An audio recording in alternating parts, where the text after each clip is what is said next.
This is the Wednesday, June 23rd, 2021 morning session of the Portland City Council. Good morning, Keelan. Please read the roll. Good morning, Mayor and Commissioners. Ryan. Good morning. Here. Hardesty. Good morning. Here. Max. Here. Rubio. Wheeler. Here. Under Portland City Code and state law, the City Council is holding this meeting electronically. All members of the council are attending remotely by video and teleconference, and the city has made several avenues available for the public to listen to the audio broadcast of this meeting. The meeting is available to the public on the city's YouTube channel, eGov PDX, www.portlandoregon.gov/video, and channel 30. The public can also provide written testimony to the council by emailing the council clerk at cctestimony@portlandoregon.gov. The council is taking these steps as a result of the COVID-19 pandemic and the need to limit in-person contact and to promote physical distancing. The pandemic is an emergency that threatens the public health, safety, and welfare, which requires us to meet remotely by electronic communications. Thank you all for your patience, your flexibility, and your understanding as we manage through these challenging circumstances to conduct the city's business. And with that, we're going to hear from legal counsel on the rules of order and decorum. Good morning, Naomi. Good morning. To participate in council meetings, you may sign up in advance with the council clerk's office for communications to briefly speak about any subject. You may also sign up for public testimony on resolutions or the first readings of ordinances. The published council agenda at portlandoregon.gov/auditor contains information about how and when you may sign up for testimony while the city council is holding electronic meetings. Your testimony should address the matter being considered at the time. When testifying, please state your name for the record. Your address is not necessary. Please disclose if you are a lobbyist, and if you are representing an organization, please identify it. The presiding officer determines the length of testimony. Individuals generally have 3 minutes to testify unless otherwise stated. When your time is up, the presiding officer will ask you to conclude. Disruptive conduct, such as shouting, refusing to conclude your testimony when your time is up, or interrupting others' testimony or council deliberations will not be allowed. If there are disruptions, a warning will be given that further disruption may result in the person being placed on hold or ejected from the remainder of the electronic meeting. Please be aware that all city council meetings are recorded. All right, thank you. First up is communications. Keelan, item 472. Request of Lori McFarlane to address council regarding a Filters First program until chronic lead in drinking water levels is fixed. Good morning.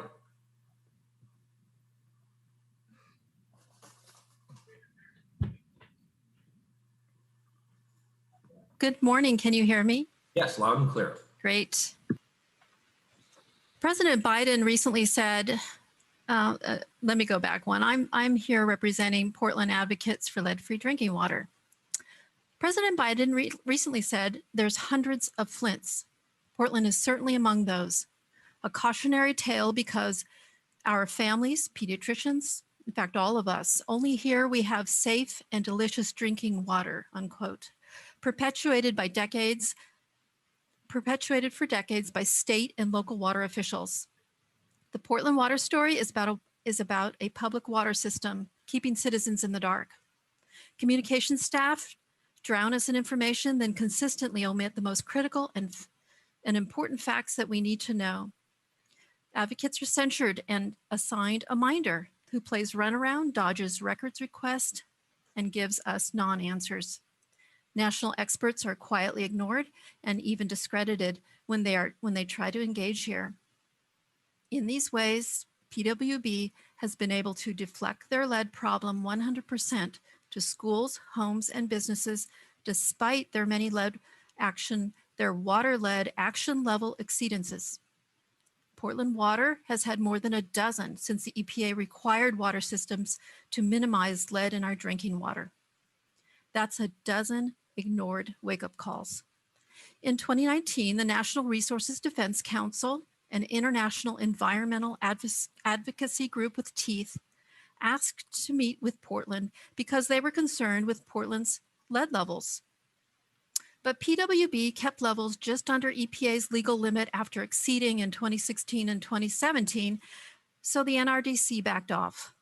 Nevertheless, Portland is still in national news for top US cities with lead and water.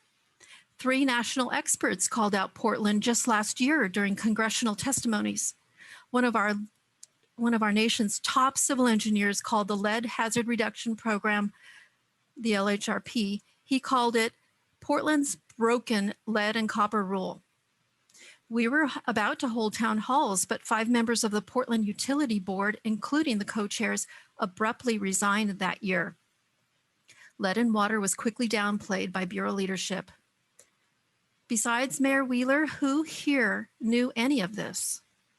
We need all hands on deck on this matter, because even our new water commissioner, Commissioner Mapps, has already been misinformed on the science of lead and water and Portland Water's failure to adequately control corrosion.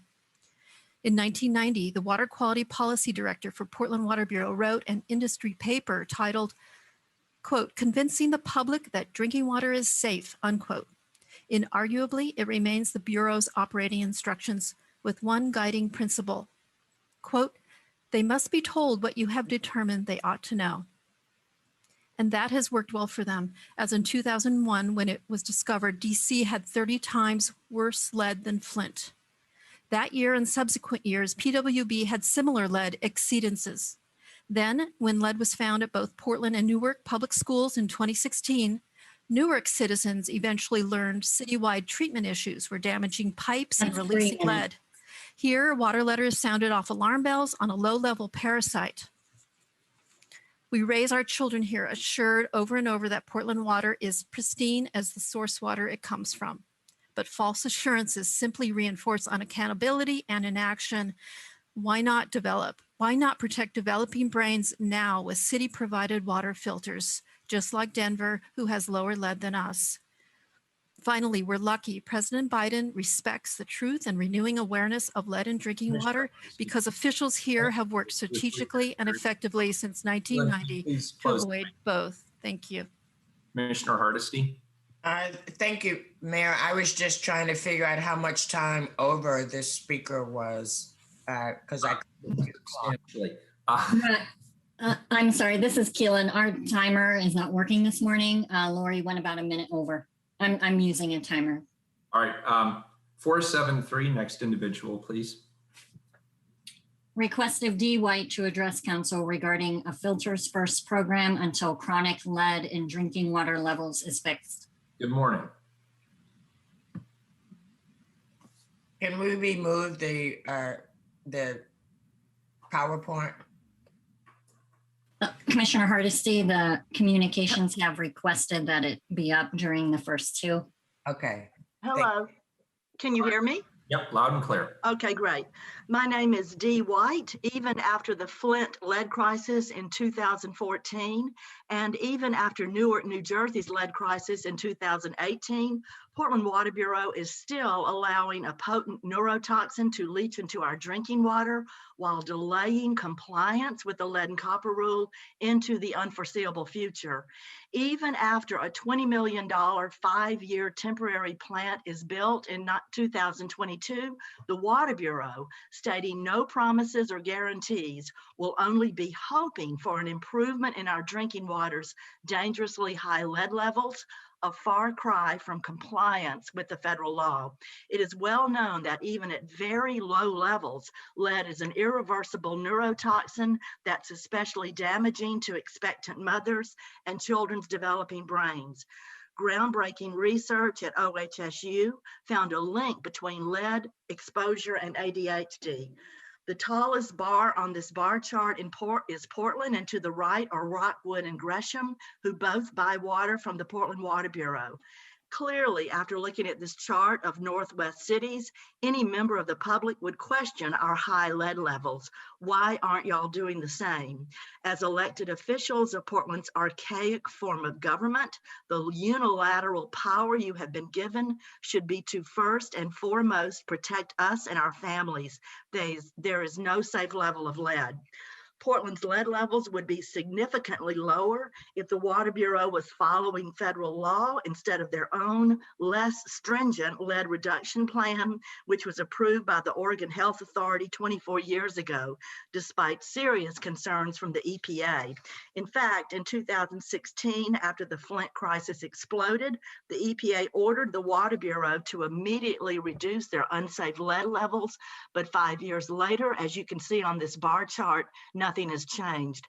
Portland Water Bureau continues to blame customer plumbing, which only highlights the fact that they really just don't care about fixing their unsafe lead levels anytime soon. Our babies and children cannot wait another day.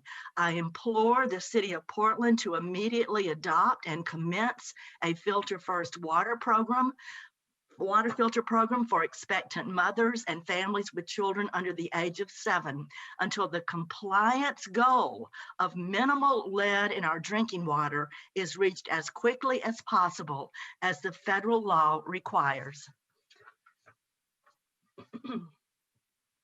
Thank you. Thank you. Next individual, please, Keelan, item 474. Request of Pete Colt to address council regarding Elk Grove model of both helping homeless and taxpayers at the same time. Hi there, can you guys hear me? Yep, you sound great.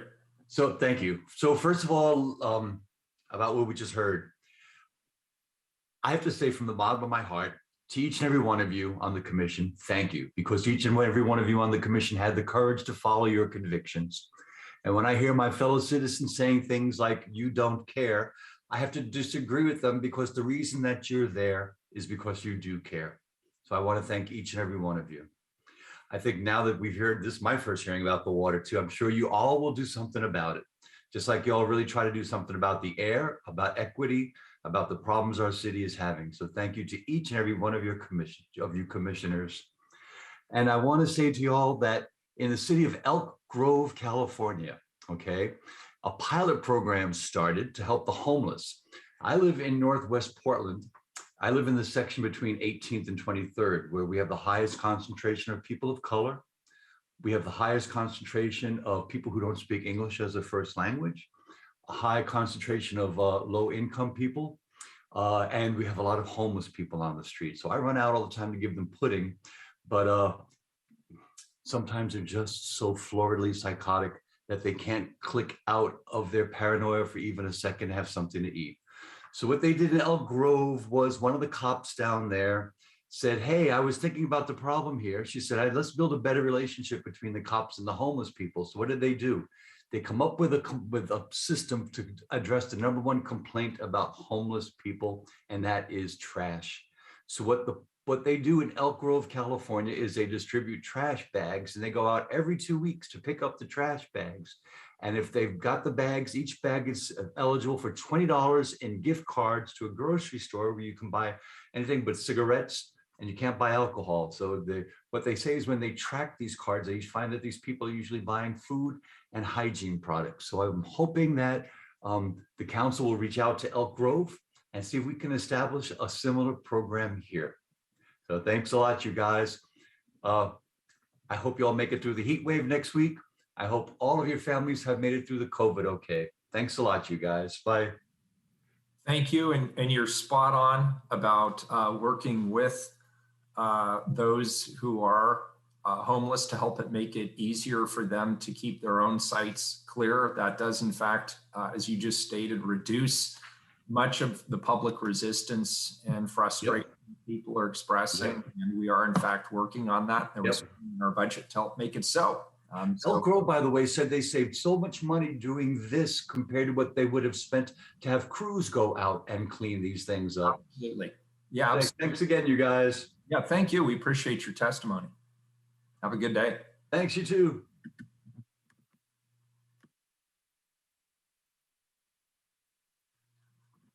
There we go. I finally hit the right button.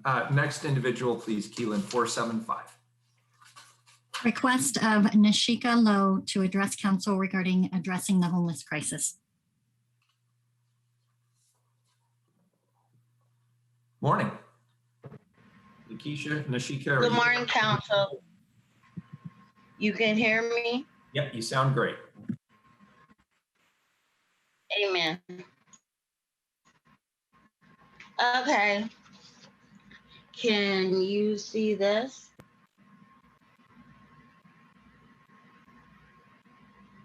Is it on the If screen? you're trying to share a document, we do not. Okay, it's a plan. Okay, it's a plan for the homeless. I was homeless in a bigger city than here.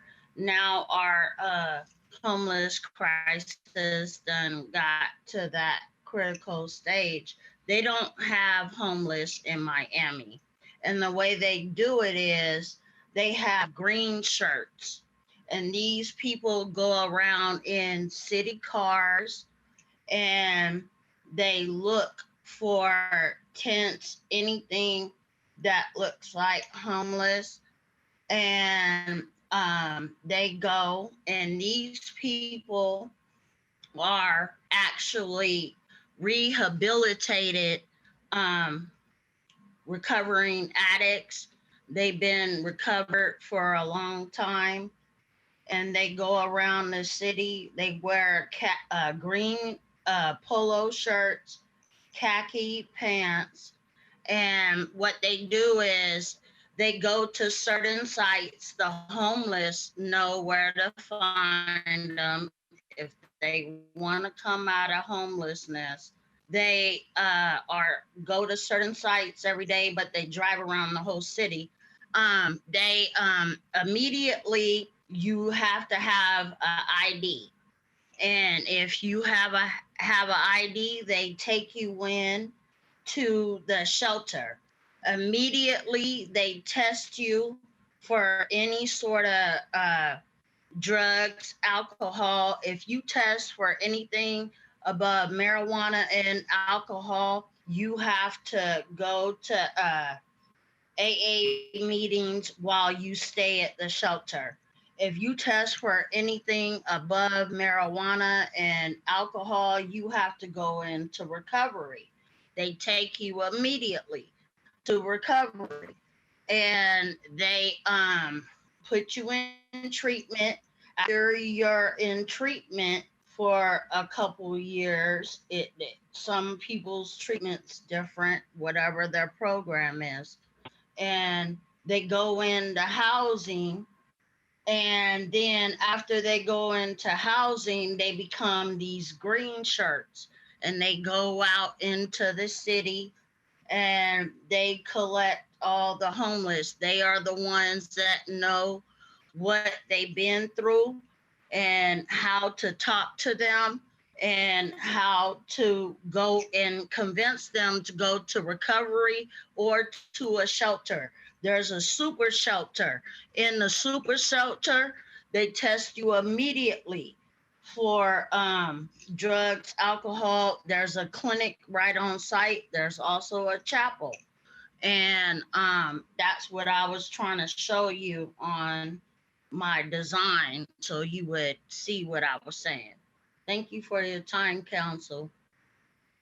Thank you, Nishika. And if you can get that designed to our council clerk, we'll be happy to give that to all of us and we'll take a look at it. Thank you so much for your testimony. Thank you. Elin, our last individual, 476, please. Request of Jake Doctor to address council regarding the lack of clarity for the Portland Police Bureau oversight of gun violence focused intervention team. Can you all hear me? Perfect, thank you. Yeah, I wanted to take a couple of minutes to address the topic, which is that the FIT team, or the focused intervention team, was voted for by this council. I know that Commissioner Hardesty put in a lot of work with the LIPSIC organizing committee to demand oversight, and as well as with our 26217 oversight, and has been a committed person for oversight for years, but has kind of stepped away from the focused intervention team oversight due to the fact that the transparency is not happening. There's probably lots of other reasons as well, so I don't want to reduce your thinking, Commissioner Hardesty, but hasn't been participating.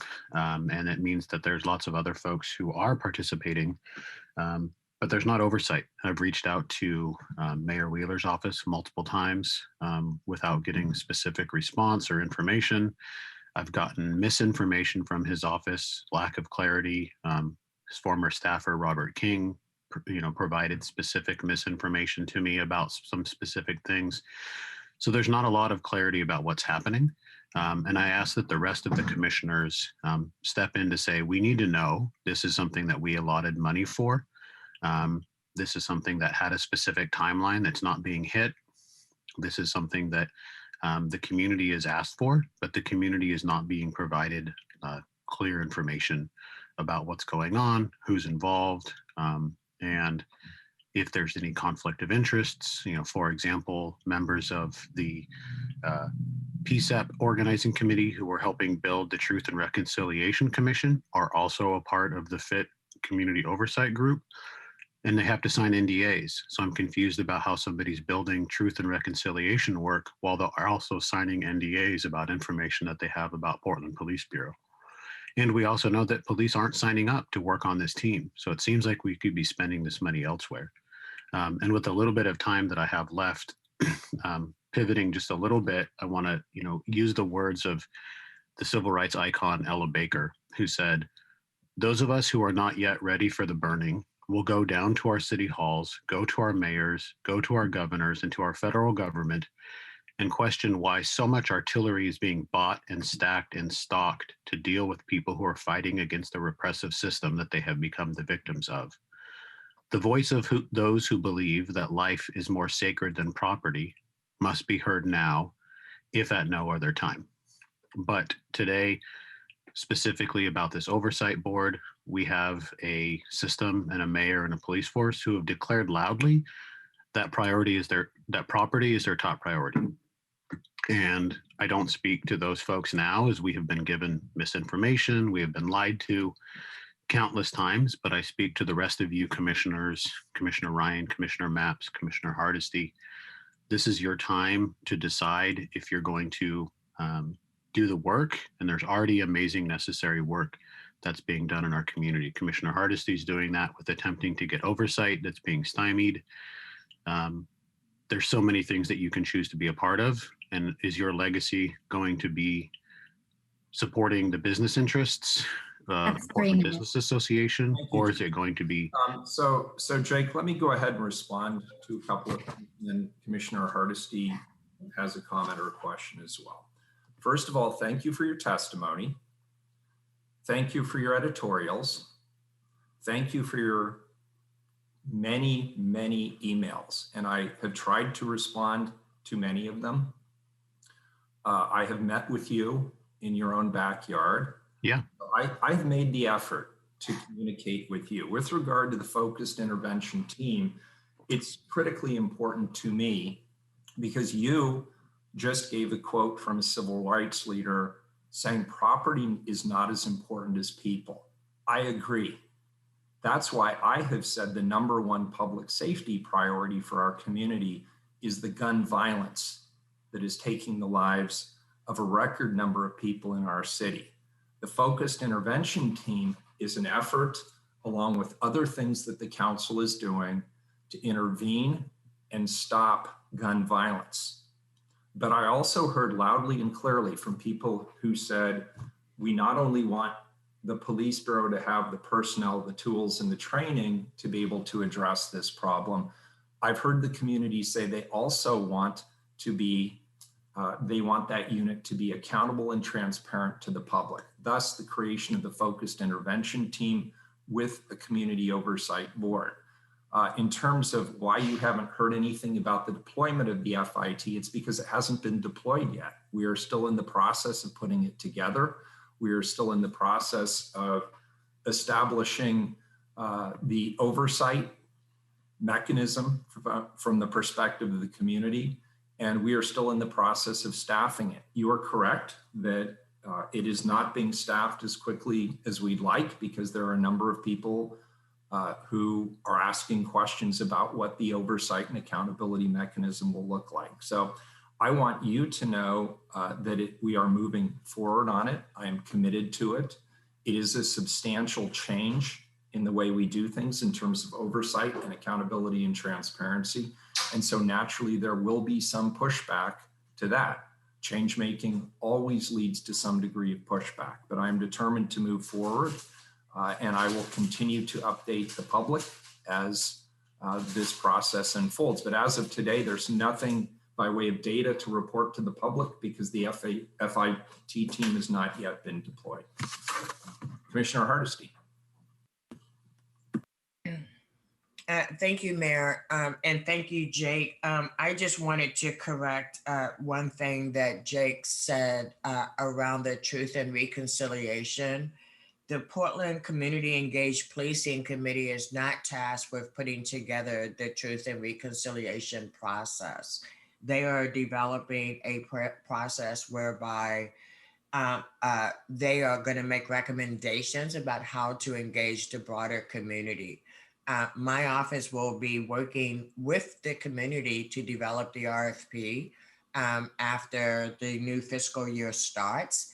And I'm really looking forward to a very thoughtful, community engaged process that actually helps us get our needs met in a way that is thoughtful, intentional, and gives us the best chance for success. So I don't want anybody thinking that Portland Community Engaged Policing is going to be facilitating a Truth and Reconciliation process, because they've not been tasked with that. Thank you. Thank you, Commissioner Hardesty. Keelan, have any items been pulled from the consent agenda? Yes, we've had one request for item 487. 487 has been pulled. Please call the roll on the remainder of the consent. Ryan. Thank you. Mayor, you always throw me off a little bit when you do that. Sorry. No, that's all right. I'm just trying to find, I wanted to thank some people in the consent agenda and I can't find my notes. But the fact is we have amazing volunteers that are re-signing up for time through the Housing Bureau. And I just wanted to acknowledge that. That's in the consent agenda. I think it's amazing that we have so many volunteers in the city that step up to serve on our commissions. And when they reappoint themselves, that's a good news item. So aye. Hardesty. Aye. Maps. Aye. Wheeler. Aye, the consent agenda is adopted. And Commissioner Ryan, if you find that list between now and the end of the session, we'll definitely make time for that. And colleagues, just by way of administration, I will always be doing the consent agenda immediately after communications, but prior to time certains. Item 477, please, first time certain. Accept public and private space activations update. Colleagues, this report is a multi-bureau collaboration on the need to activate more public and private spaces, as well as to pursue a more permanent and comprehensive program. The goal is to make a greater amount of the city's public realm more accessible, more safe, and inclusive to inspire both small businesses as well as communities to come together as stewards of these spaces for play, socializing, physical activity, and commerce. We are joined today by Lisa Aboff of Prosper Portland and Art Pierce of the Portland Bureau of Transportation. Welcome, Lisa and Art. Good morning. So pleased to be here with you today, Mayor and City Council. Again, my name is Art Pierce. I am the Policy Planning and Projects Group Director at the Portland Bureau of Transportation. Very excited to present with you today alongside my colleagues at Prosper. I'm going to start up the show here.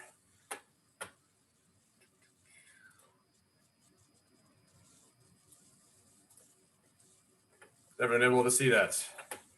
Yep, looks good. Great. All right. So happy to be here with you today to give an update about the work we're doing together with Prosper to look at creating streets as inclusive public space, really as direct response to business relief, as well as looking more broadly at community sort of returning back from the last 15 months of hard time in isolation. So over the last year, one of the most critical sectors within the economy that was hit very hard was the retail sector. With many businesses being forced to shut down or change their business model. And PBOT was able to respond with a critical resource, and that is space. We were able to offer use of the street space for these activities free of charge for 2020. And allowing businesses, and we heard time and time again, hearing from businesses that this was the critical change that allowed them to stay open, keep their employees employed, and keep their businesses rolling throughout the pandemic. We overall, PBOT issued over 1,000 healthy business permits in 2020, 180 or so pickup drop-off areas, and about 50 side street plazas themselves, larger plazas.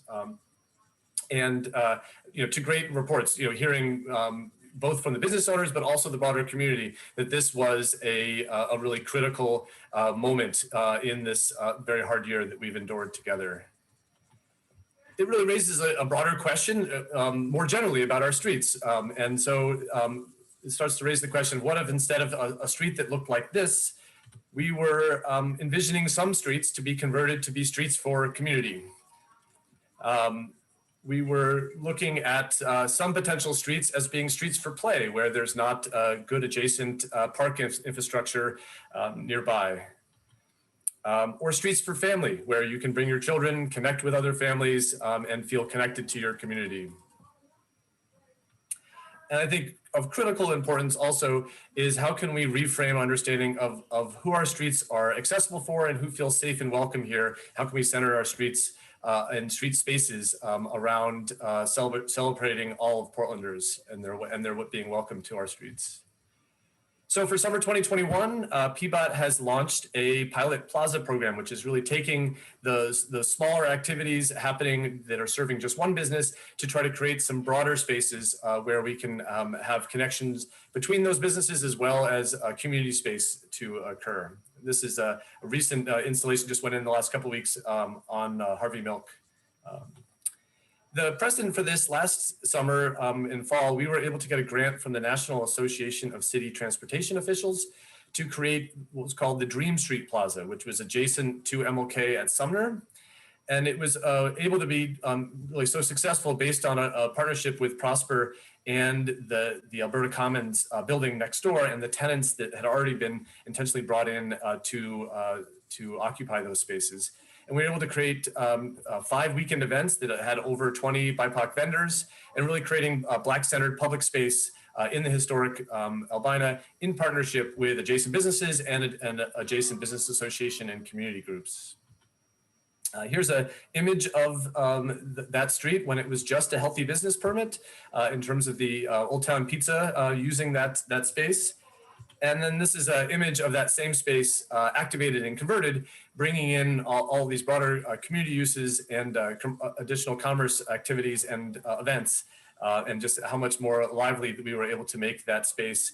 And hearing from people that they were even coming to this space when there weren't events, just as a place to sit and do their work as a way to get out of their house and be around other people.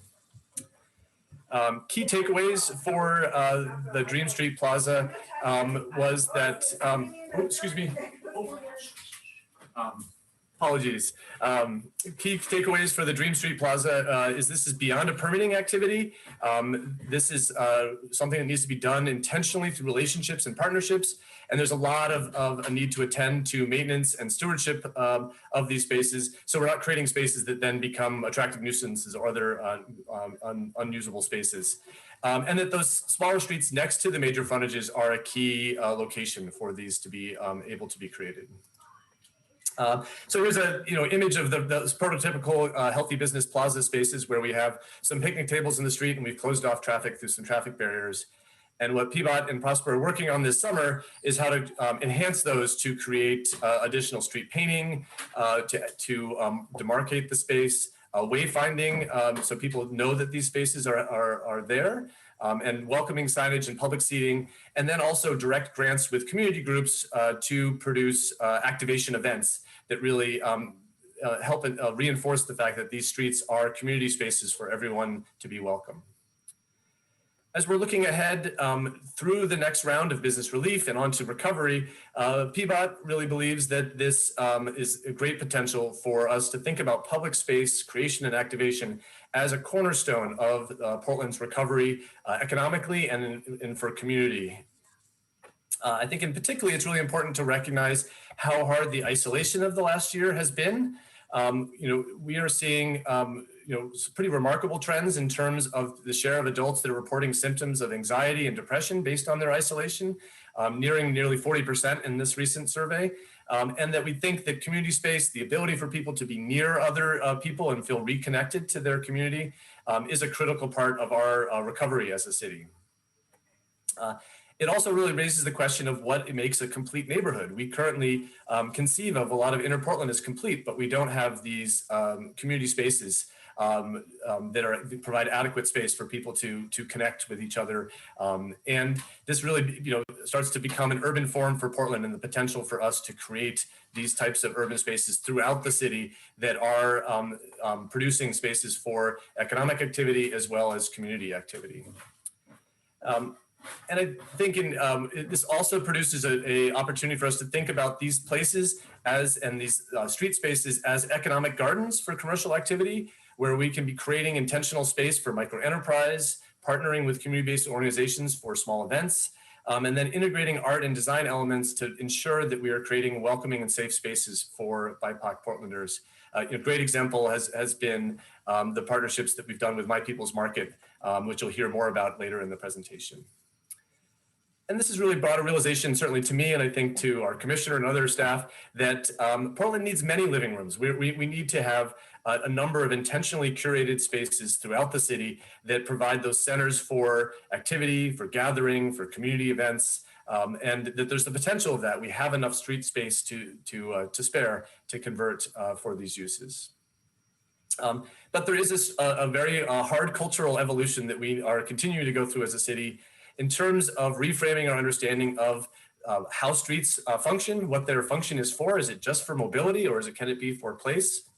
And who has jurisdiction over these spaces? There's a lot of very interested stakeholders in the function and use of our streets, from the adjacent users as well as to the broader users of the street around the neighborhood.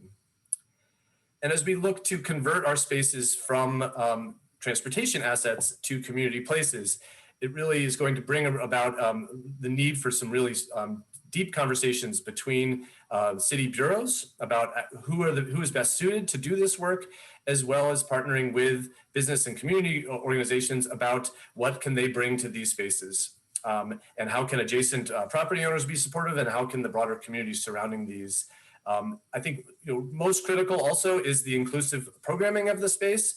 These cannot become spaces that feel exclusive for only those that have money. These need to be spaces that are welcoming to someone without a commercial activity to be able to enjoy.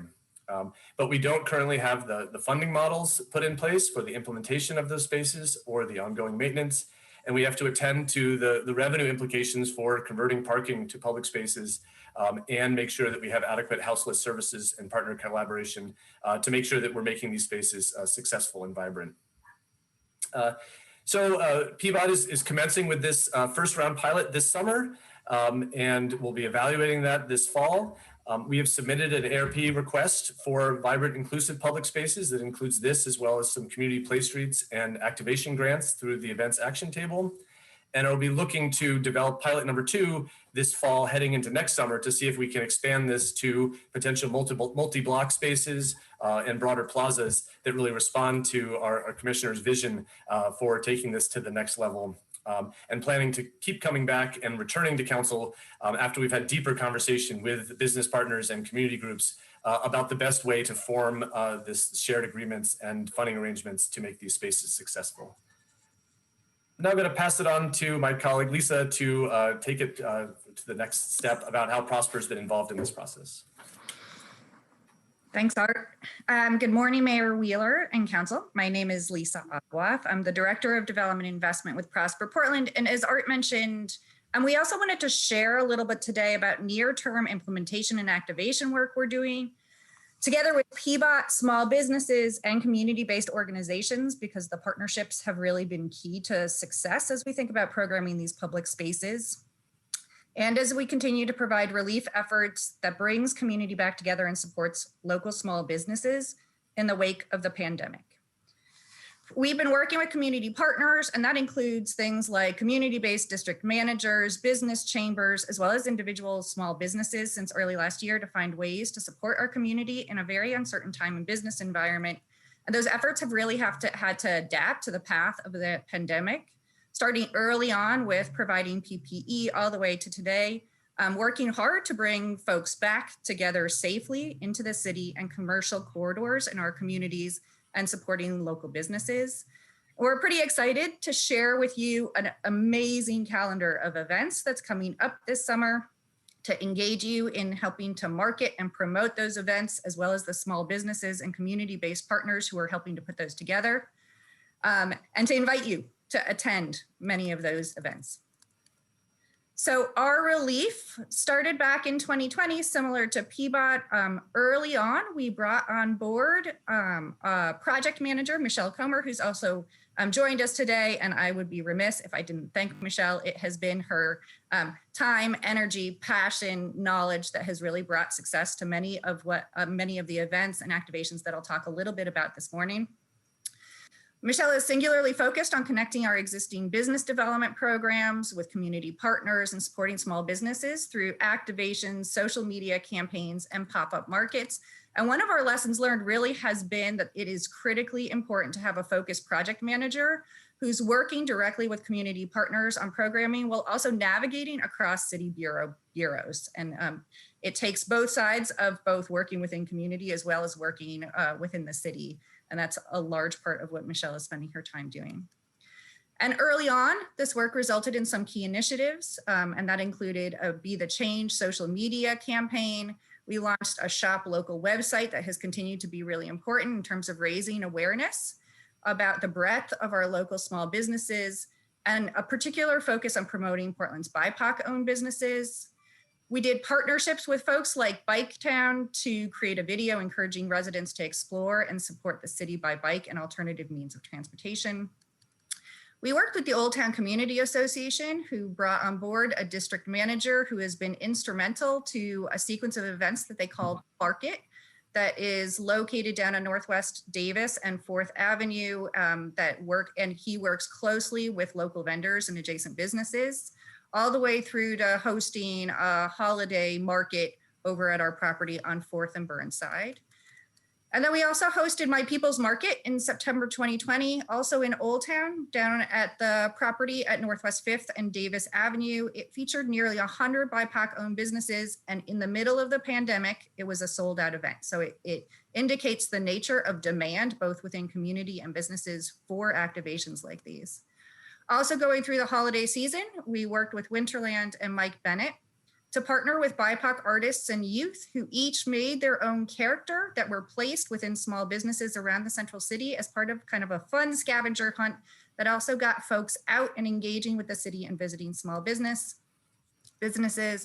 And last but not least, at 10th and Yamhill, which is a close partnership with the Office of Transportation, we were able to activate the ground floor, both with the Winter Lights Festival that happened towards the end of this spring, which highlighted BIPOC artists, provided support for them, and brought foot traffic to new small businesses that we're tenanting in the ground floor of 10th and Yamhill. And currently up at 10th and Yamhill, we would encourage you to go visit a window shop that provides online access to Mercatus and My People's Market BIPOC-owned businesses. So in addition to having kind of a focused project manager who can help support small businesses and community partners and navigate the city, coordination is a really heavy lift in getting this work done. As Art highlighted earlier today, earlier in his presentation, implementation takes a village, and it really requires coordination across that village, from making the improvements to programming to thinking about all of the work that needs to be done to partner with small businesses. And one of the biggest gaps in activating plazas is, in fact, in identifying and supporting our community-based partners to program and manage the plazas, working closely with adjacent businesses and property owners, as well as city bureaus. As we look forward to this summer and small businesses' ongoing need for pandemic relief, our planning and coordination efforts for the summer events actually started back in February. So that is the length of planning time and coordination that it actually takes to stand up many of these activations. And that includes both with city and community stakeholders.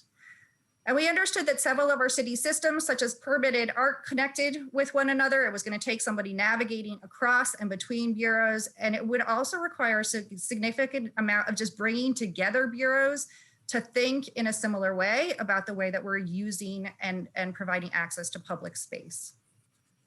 And the last thing that I would mention is, as we've thought about this programming, a shared coordination focus on economic development and community development as a central focus, and in working with PBOT, Parks, the Bureau of Development Services, is really the critical way that we come at this work. It's really about supporting communities and community development, and really important to centralize small businesses and supporting small businesses as we think about programming and stewardship of our public spaces as we go forward.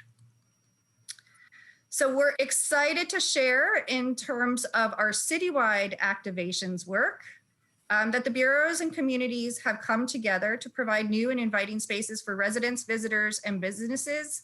And there's a significant amount of work that's come to fruition and that you'll see in a pretty incredible schedule for the summer. There's also important work that the mayor's office and council offices are leading with partners at the events action table, together with the action table efforts to clean up the city. That is really an important component of supporting these activations and our small businesses being able to program the space. And that is a really big lift that will bring our community partners and people back together, and making sure that our coordination is successful. So far citywide, there's about 11 full blocks or plazas that have been painted in the Central City and Park Rose and on MLK and Sumner at the location Art mentioned. And in the works, as part of this summer and into phase 2, we're planning activations for Montevilla, Foster and Lentz, St. John's, all the way through to Hawthorne, Mississippi, Clinton, as well as in Central City areas like Ankeny West that the council offices have been really deeply involved with. A good example to highlight is the historic Park Rose Neighborhood Prosperity Initiative has been central to hosting the Park Rose Marketplace, which is a monthly pop-up market aimed at giving support and visibility to local small businesses and artists while providing COVID-safe social event for connections with neighbors and shoppers alike. And we encourage you to visit one of these plazas where community ownership really is present and you can see it in real time. People who are visiting the spaces are activating and treating the plazas as their own, from sitting down to have lunch and just kind of meet and greet with each other, to actually rearranging the street furniture to be an expression of whatever the group is who's visiting the space, and even leaving roses on picnic tables in thanks for the opportunity to engage with their community and their space differently. Looking forward, another 30 side street plazas will be implemented in neighborhood commercial districts, and PBOT's anticipating an additional 200 individual parking spaces to be painted as plazas. So we're gonna spend some time just also talking through how we've approached some of our Central City work. Within the Central City, together with PBOT, we're using the Green Loop as the thread to connect a sequence of plazas where we're partnering with district managers, community-based organizations, and small businesses to help program space that reflect individual neighborhoods' characters and highlight adjacent food, arts, and culture, and are welcoming in an inclusive way. This amplifies a broader downtown retail activation strategy that is prioritizing BIPOC-owned businesses and a community-centered client and audience base. Our interim uses are really about providing communities with places to come together to catch up in a pandemic-safe way and supporting small businesses, acknowledging, as Art mentioned, the importance of socialization as a health benefit in the context of the pandemic and coming out of the pandemic. Our goal is to support people connecting safely, being inspired, all within the context of public health requirements. And we're working with individual businesses and community partners with a focus on opportunities for Black, Indigenous, Latinx, and people of color and underrepresented communities to really come to the central city or to be in the central city to use and access spaces that really center their experience, their vision, and their perspective, and making sure that it is seen and experienced by the broader community as well. The city has contributed materials, including paint, street furniture, signage for Plaza, and it's really exciting to see how the community has really taken ownership of these spaces. And there's an opportunity, as you note from this map, for the city to play really different roles in different places. We can go anything from being a direct manager of plazas all the way through to just being a programming or a support ally in working with community partners like at Ankeny Plaza, to really just actively promoting these events on behalf of community partners who are in a lead role. So as we look towards the summer, you'll note from this slide that the desire to reconnect with one another is massive, particularly after a long period of separation. And the businesses and the number of partners reflected in the schedule is really indicative of the level of community and business resilience as we look forward to coming back together. We actually have posted a full schedule of summer markets, events, and plazas on the Shop Small PDX website, which we will share at the end of the presentation. We'd love council's support as well as community support in terms of promoting these events, attending these events, as well as the small businesses who are really important in this work. And folks can also visit Travel Portland's website for additional events in town. We hope to see you there this summer. And we're going to give a little bit more about individual events at individual plazas so you'll get a sense of what's happening at each of these locations. In particular locations along the Green Loop, our involvement can really be pretty minimal in terms of cost. So there are particular locations where we'll be undertaking street painting. And when creating these kinds of spaces, particularly for communities of color, we are working with artists of color at every step along the way to ensure their involvement and leadership in the process. We worked closely with two BIPOC artists, Hampton Rodriguez and Lorraine Yao, to design templates for the street murals that you'll see go in along the Green Loop. And you'll see these designs in some of our sponsored plazas, and they're also available to other hosts to be used in their plazas as the community or other plazas come together to beautify space while also supporting our BIPOC artists. At Tillicum Plaza, which is going to be at the east side of the Tillicum Bridge, Michelle's successfully brought together a partnership with the Portland Opera and All Classical Portland, and we are hosting the Tillicum Plaza. So this is a location where Prosper Portland has a much higher role relative to just general support. The plaza is dedicated to representing the arts, featuring events. I'm sorry, Maria. This is a great presentation, but I'm also mindful that this is the first item on what will be a very, very long council day. And I note that the estimate here was 30 minutes for this presentation. Are you close to conclusion of this report? Yeah, I'll run through these really quickly and give Amanda a moment to speak about My People's Market. Thank you. So this just provides an example at Tillicum. Also at North Park Blocks, we've worked closely with Vanport Mosaic. There's actually an installation called History Is Now that we'd encourage you to attend. And then working with My People's Market will actually be down on the North Park Blocks at Northwest Davis and 8th. And with that, I will hand it off to Amanda to just give a little bit of background on My People's Market. Hi, good morning, Mayor and City Council. My name is Amanda Park, Project Manager, Prosper Portland. As you've heard, My People's Market is back. The theme for the market this year is In It Together, making way for celebration and in honoring of all that was lost and all that was born during the pandemic. Over the past year, we've seen our City Bureau partners come together to support small businesses with creative resources. And as such, we have been able to lean on the expertise of Michelle Comer, who has been navigating between those partners and coordinating the Plaza pilot project for Prosper Portland.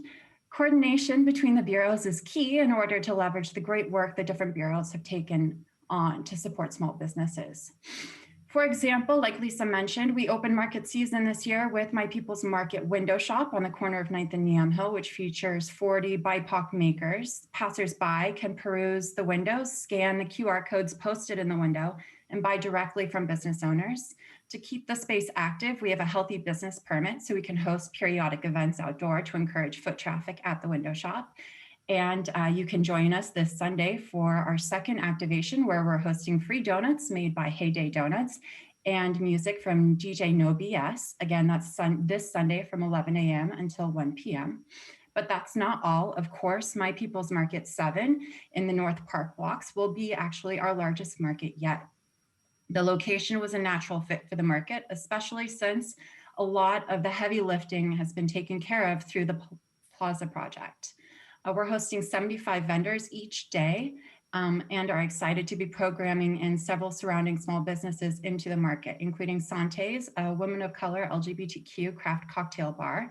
We're hosting Mr. Johnny Huff, owner of Everybody Eats PDX, which recently opened their first brick and mortar on 10th and Davis, as well as Mimi's Fresh Cheese, which got their start at My People's Market 2 in 2018 and just opened their first brick and mortar last week, actually, on the corner of 2nd and Davis.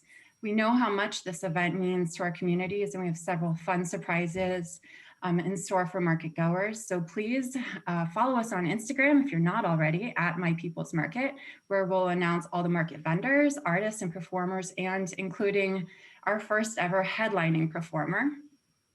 And again, if you want to know more about what's scheduled at the Plaza, head over to Shop Small PDX to see the detailed calendar listing. I know we're pressed for time, but thank you so much for this opportunity and I'm happy to answer any questions. That is outstanding. And if you haven't been to a My People's Market, I strongly encourage people to go. They're amazing events. Thank you so much for the presentation, Amanda and Lisa and all. With that, colleagues, if there are any questions, we'll entertain them. If not, I'll entertain a motion to accept the report. So moved, Mayor. Commissioner Hardesty moves. Can I get a second? Second. We have a second from Commissioner Ryan. Any further discussion? Seeing none, please call the roll. Ryan. Yes, first of all, thank you, Art, Peabot, and Lisa and Amanda from Prosper Portland. Those were great. That was a great presentation. I just want to say it's amazing what we can accomplish when we work collaboratively for the public good.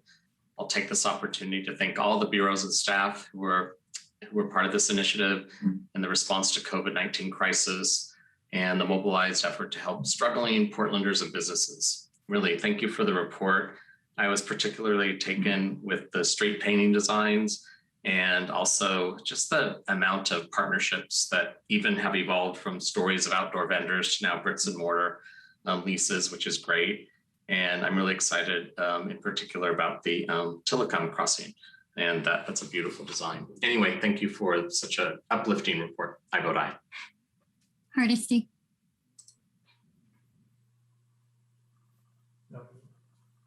There we go. I also want to thank Peabot and Prosper Portland.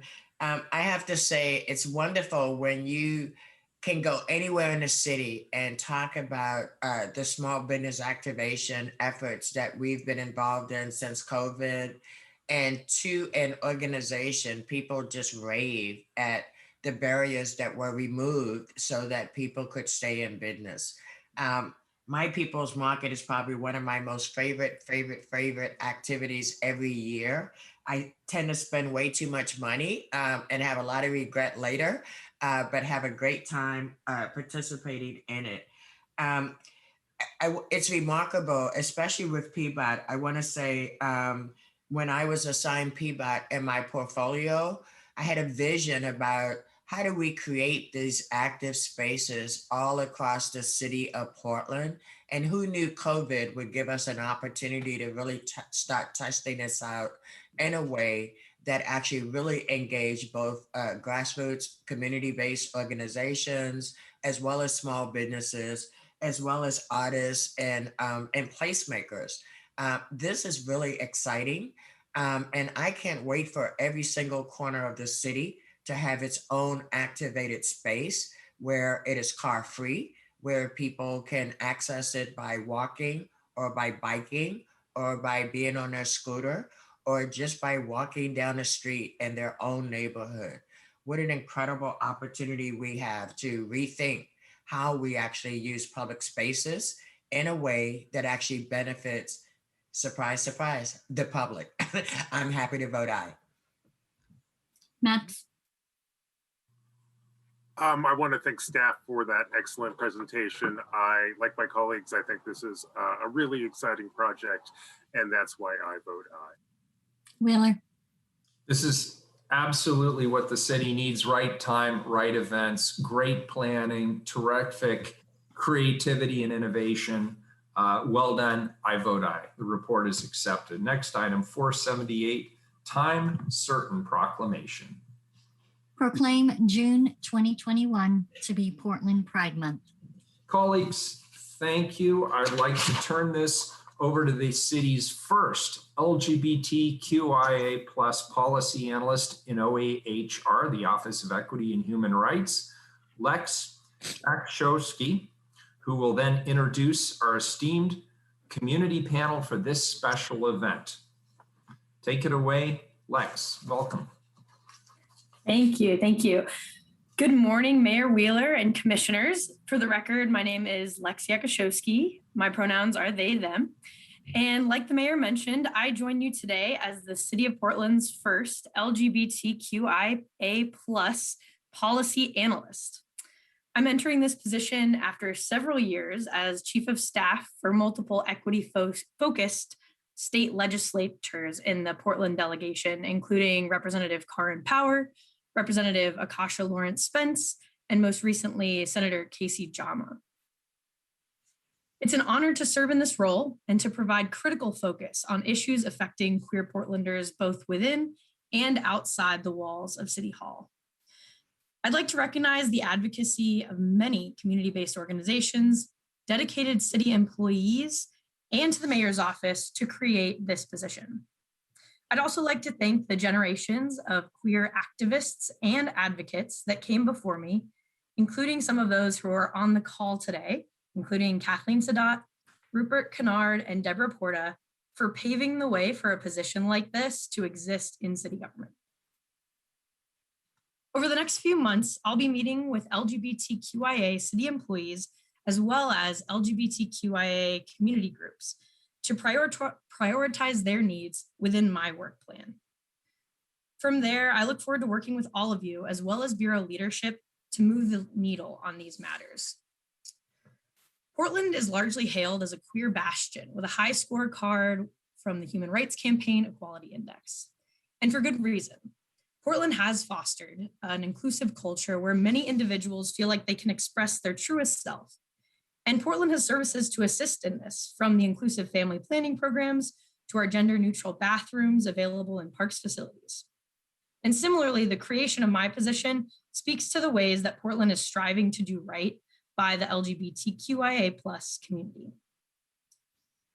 And the creation of this position calls for the recognition of the lengths that Portland still needs to go to support all LGBTQIA+ individuals, particularly Black Portlanders, Indigenous Portlanders, Portlanders who identify as people of color, and low-income parts of our community. We see too many houseless queer neighbors who don't have a safe place to call home. There are too many outreach employees, too many city industrial site regulatory employees who are forced to hide parts of their identity in order to feel safe at their workplace. And some city employees who are forced on their first day with us to choose between two ill-fitting genders for their employment record, leading to continuous misgendering throughout their time with us at the city. I am one of those new queer non-binary employees. And despite my very cute rainbow signature block with my pronouns in it, in my short time with the city, have already been misgendered by 3 individuals from 3 different bureaus. And I still don't know which healthcare plan offered by the city is best to receive gender affirming care. Healthcare. I take all these issues as a charge for my work ahead, and I'm looking forward to working with all of you over the coming years, and I truly can't wait to hear your ideas for collaboration as well. Today, I'm honored to help facilitate Portland Pride's proclamation ordinance and to introduce some of the incredible members of Portland's LGBTQIA community in highlighting the Never Look Away mural project. So first, I'd like to introduce Deborah Porta, Executive Director of Pride Northwest.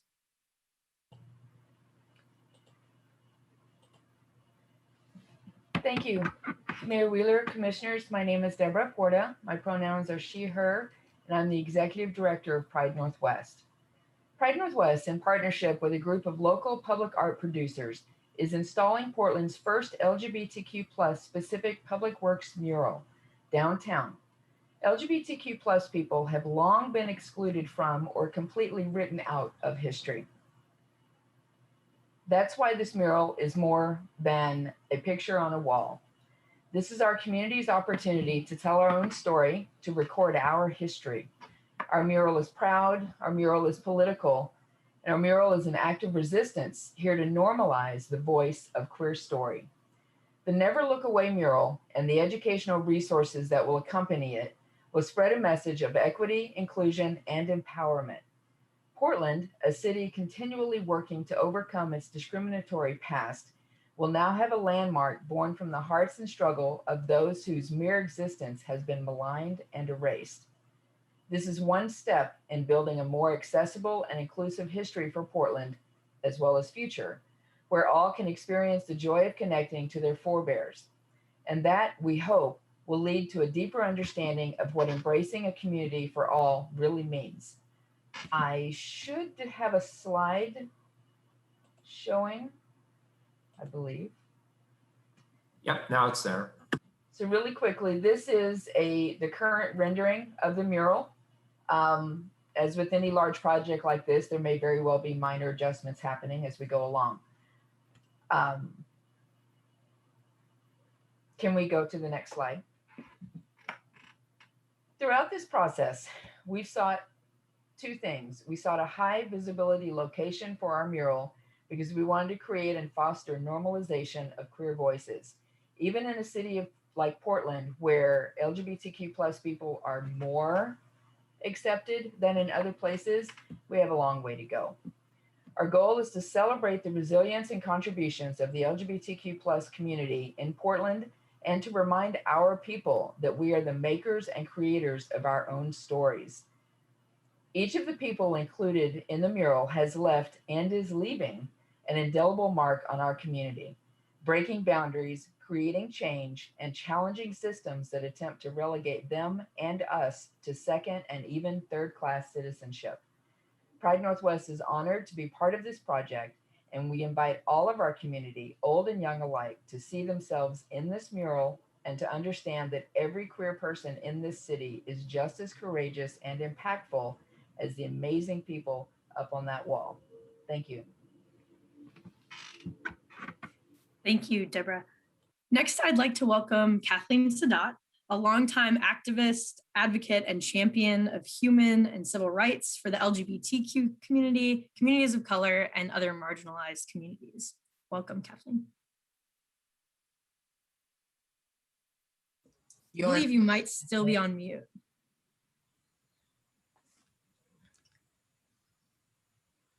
I think you might still be on mute. It looks like you just got off. Great. Good morning. Good morning. And thank you, Mayor Wheeler and members of Portland City Council. I thank you for this proclamation that reaffirms our city's commitment to supporting our struggle for both the civil and human rights of the LGBTQIA+ people. I'm honored to speak with you this morning. I'm also honored to be a face on the new mural that's coming. And in the effort for full disclosure, I am not a doctor. I think it's really important that we have the city proclaim that we are an integral part of our city and therefore due the respect of other residents. One of the acknowledgments in this proclamation is to history and to remembering that history. Without those memories and the stories that go with them about our past, we cannot fully appreciate how far we've come, what it took to get us here, and how far we still must go. I remember every Pride Month about how it felt to be afraid, silent, angry, and ashamed. When I was younger, the threat of losing family and friends because I'm a lesbian silenced me. It kept negative emotions roiling inside of me, mostly anger. Later life, I was able to publicly claim my sexual orientation. And with that, I experienced feelings of liberation, a deeper level of love for myself and for other people, and a heightened sense of self-esteem. This is why I personally embrace the Pride celebration. But the celebration of Pride is not just at a personal level, but continues to be a political necessity, and especially in this time of pandemic and escalated violence against all marginalized people. It is important that our city government takes a position that reminds the people of Portland of the humanity of our queer community and their own humanity, and to encourage all to act in accordance with the knowledge of our common humanity. Finally, as a member of several marginalized groups, being lesbian, Black, old, now disabled, and a world-class curmudgeon, I want to remind my queer community, which is one of the several communities to which I belong, of an opportunity and responsibility I believe we have. Within our ranks, we have representatives of every marginalized group, and within our ranks, we have members of greater privilege and opportunity. Now is the time to build within our ranks a strong coalition that will advocate for the rights of all the groups within our communities. Let us take the pride we feel and use it to bring for each and every one of us the rights and responsibilities of being acknowledged as full participants in the life of our city, in the life of our country. In the 1992 March for Love and Justice, we sang, "Keep on walking forward, keep on walking forward, never turning back." It's a good thing to remember, never turning back. Keep this in mind, along with the reality that Black lives matter and water is life. Thank you.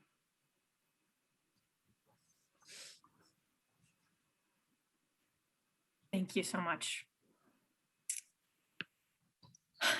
Next, I'd like to introduce artist, comic, and activist Rupert Kennard. Rupert is the creator of the first African-American LGBTQ characters in comics, and his work is featured in the new documentary, No Straight Lines, The Rise of Queer Comics.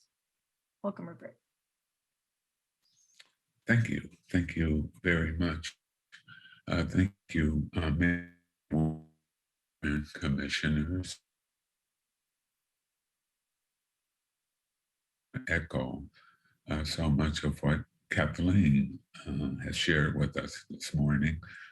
But I tend to also take a more personal approach to being, recognized in this way that I am, being recognized as a name.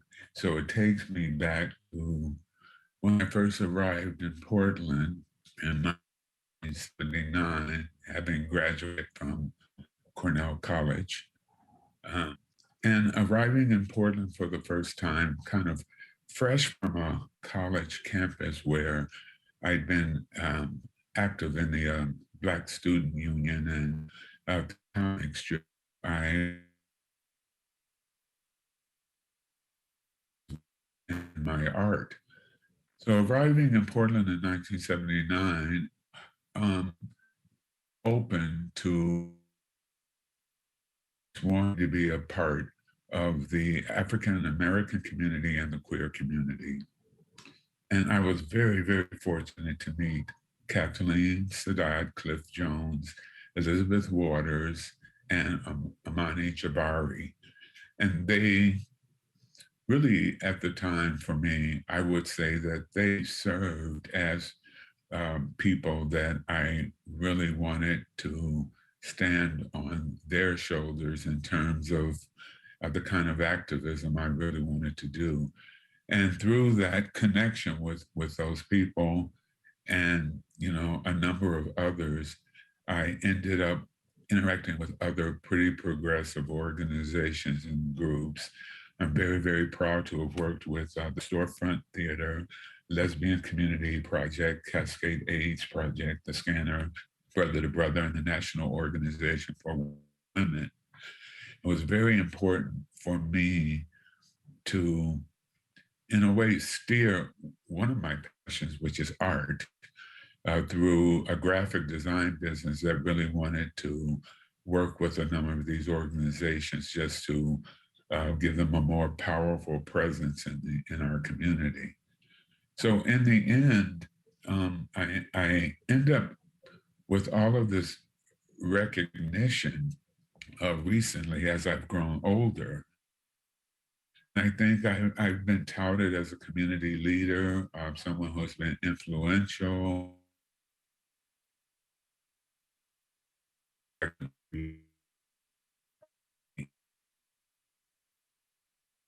But I kept feeling that in my soul, there were other people who really deserved more recognition than I did.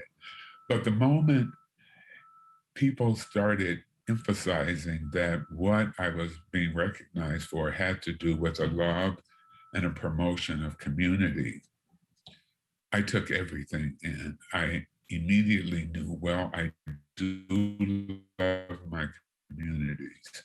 So my honor in being included as a part of this mural and being recognized as someone who, not so much what I consider myself a community leader, but I'm certainly someone who loves community. I promote community. I wallow in the idea of community. So it's so weird to me that I really felt like I had to find a way to be able to accept such an honor.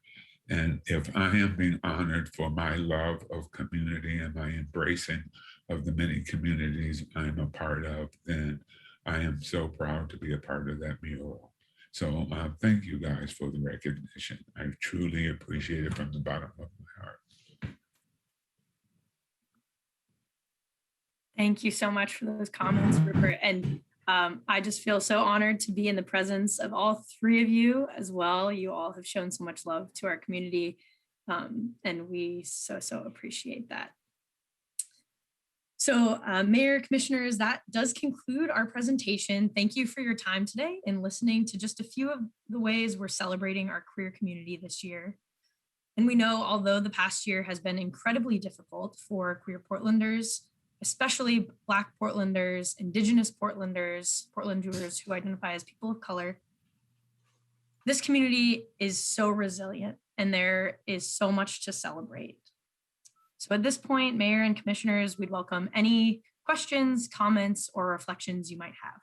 Great. We'll turn it over to the commissioners, and then Lex, when I'll be last, and then I'll turn it back to you. First up, Commissioner Mapps. Thank you, Mr. Mayor. Colleagues, I'm delighted to join with you today in declaring June to be Portland Pride Month. Pride Month commemorates the Stonewall riots, which occurred on June 28th, 1969. The Stonewall riots were a spontaneous uprising by members of the gay community in response to a police raid on the Stonewall Inn, a gay bar in New York City's Greenwich Village neighborhood. At the time, it was common practice for police departments to raid gay bars with the intent of harassing and shaming their customers. All of that began to change on June 28th, 1969, when police raided the Stonewall Inn On that night, Stonewall's patrons fought back and sparked a civil rights revolution. In 1970, a year after the Stonewall riots, New York City hosted its first gay pride parade.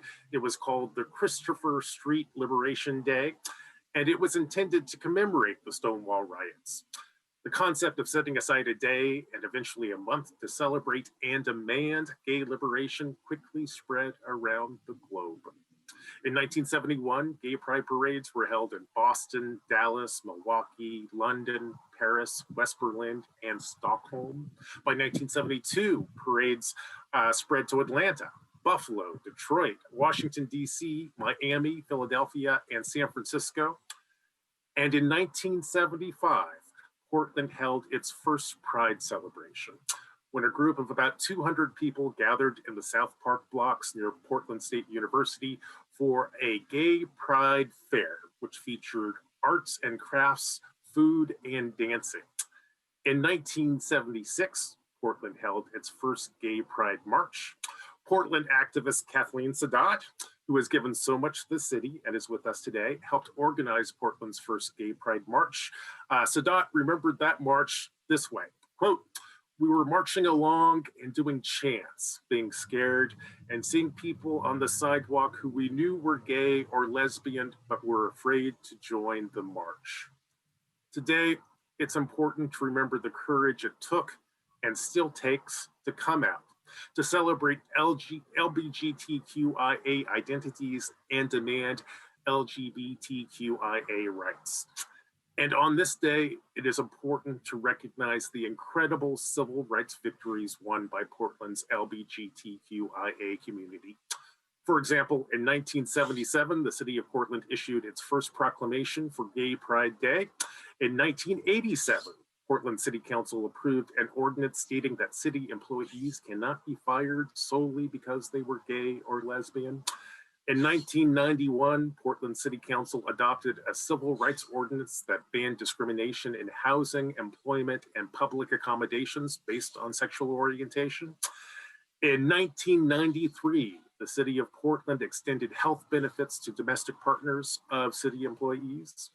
In 1998, Portland City Council passed a resolution that implemented protections on the basis of transgendered identities. And in 2008, our friend and colleague Sam Adams was elected mayor of Portland, which made him the first openly gay mayor of a major US city. And today, I have the great privilege and pleasure of serving on this council with my friend Dan Ryan, a longtime champion of LGBTQIA rights, common sense, and human decency. Today, we're nearly 50 years removed from Portland's first Pride event. Much progress has been made, but much work is left to be done. For example, violence against members of Portland's LGBTQIA community continues to run rampant. Employment and housing discrimination against members of the LGBTQIA community are still common. And today, too often, our healthcare system fails our LGBTQIA neighbors. So while there's much to celebrate this Pride Month, it is also important to remember and recognize that there are more battles ahead. That's why I want to take this moment to urge all Portlanders to celebrate Pride Month. And that's why I want to urge all Portlanders to seize this moment and to do your part to further the cause of LGBTQIA rights here in the City of Roses. Thank you. Thank you, Commissioner Mapps. Commissioner Hardesty. Thank you, Mayor. And thank you so much, Deborah, Kathleen, and Rupert for being here today. When we started this program today, it reminded me of my arrival, January 1st, 1990, into a city who I was promised was a inclusive city, welcoming of all, and would just be a fabulously wonderful, equitable place to live. Imagine my shock a few months in to find out that there were organized efforts called the Oregon Citizens Alliance that was demonizing and vilifying our community members and terrorizing our community members who were either LGBTQIA plus. I was floored by the fact that people were being just in your face discriminated against because of who they were, and more importantly, because of who they loved. But you know, Portland is Portland, and I remember jumping in feet first to organize efforts to stand up against that hate. And I was very, very fortunate to early on meet Kathleen Sadat, who was already a trailblazer for the rights of LGBTQIA plus individuals. Shortly after that, I had the privilege of meeting Rupert, but I met Rupert because Rupert was having a party at his house, and I got to go and hang out and jam with him. I've also had the pleasure of working with Deborah at least over the last 20 plus years because of, again, her commitment to making sure that that people could be proud of being who they were in any place that they walked in. And so, and Lex, I gotta say, it's pretty cool to know you're now a part of the city of Portland, because I've had the pleasure of working with you in many of your legislative offices, and have always found you to be just perfectly charming and engaging and ready to revolutionize whatever space you're in. So we are pleased to have you as part of the city of Portland now, as part of our family. What this day, what this proclamation reminds me of is just how transactional human rights are in the United States of America. What it reminds us of is everything depends on the next election, the next rhetoric that people tend to pontificate on. And who would have thought that in 4 short years, we could lose a generation of civil rights under one government body. So I think if we've learned anything over the last couple of years is just how fleeting human rights are. Even though we're all entitled to them, there are lots of people and lots of efforts to try to prevent us from seeing each other as humans, as people who are worthy of love, respect, and dignity. And I am proud to serve on this council, which, as you may know, is the most diverse city council in the history of the city of Portland. And I believe that Commissioner Dan Ryan brings his lived experience to this council in a way that is critical for us as we continue to grapple with these major issues of equity and acceptance and opportunity, and who gets it and who doesn't within our government.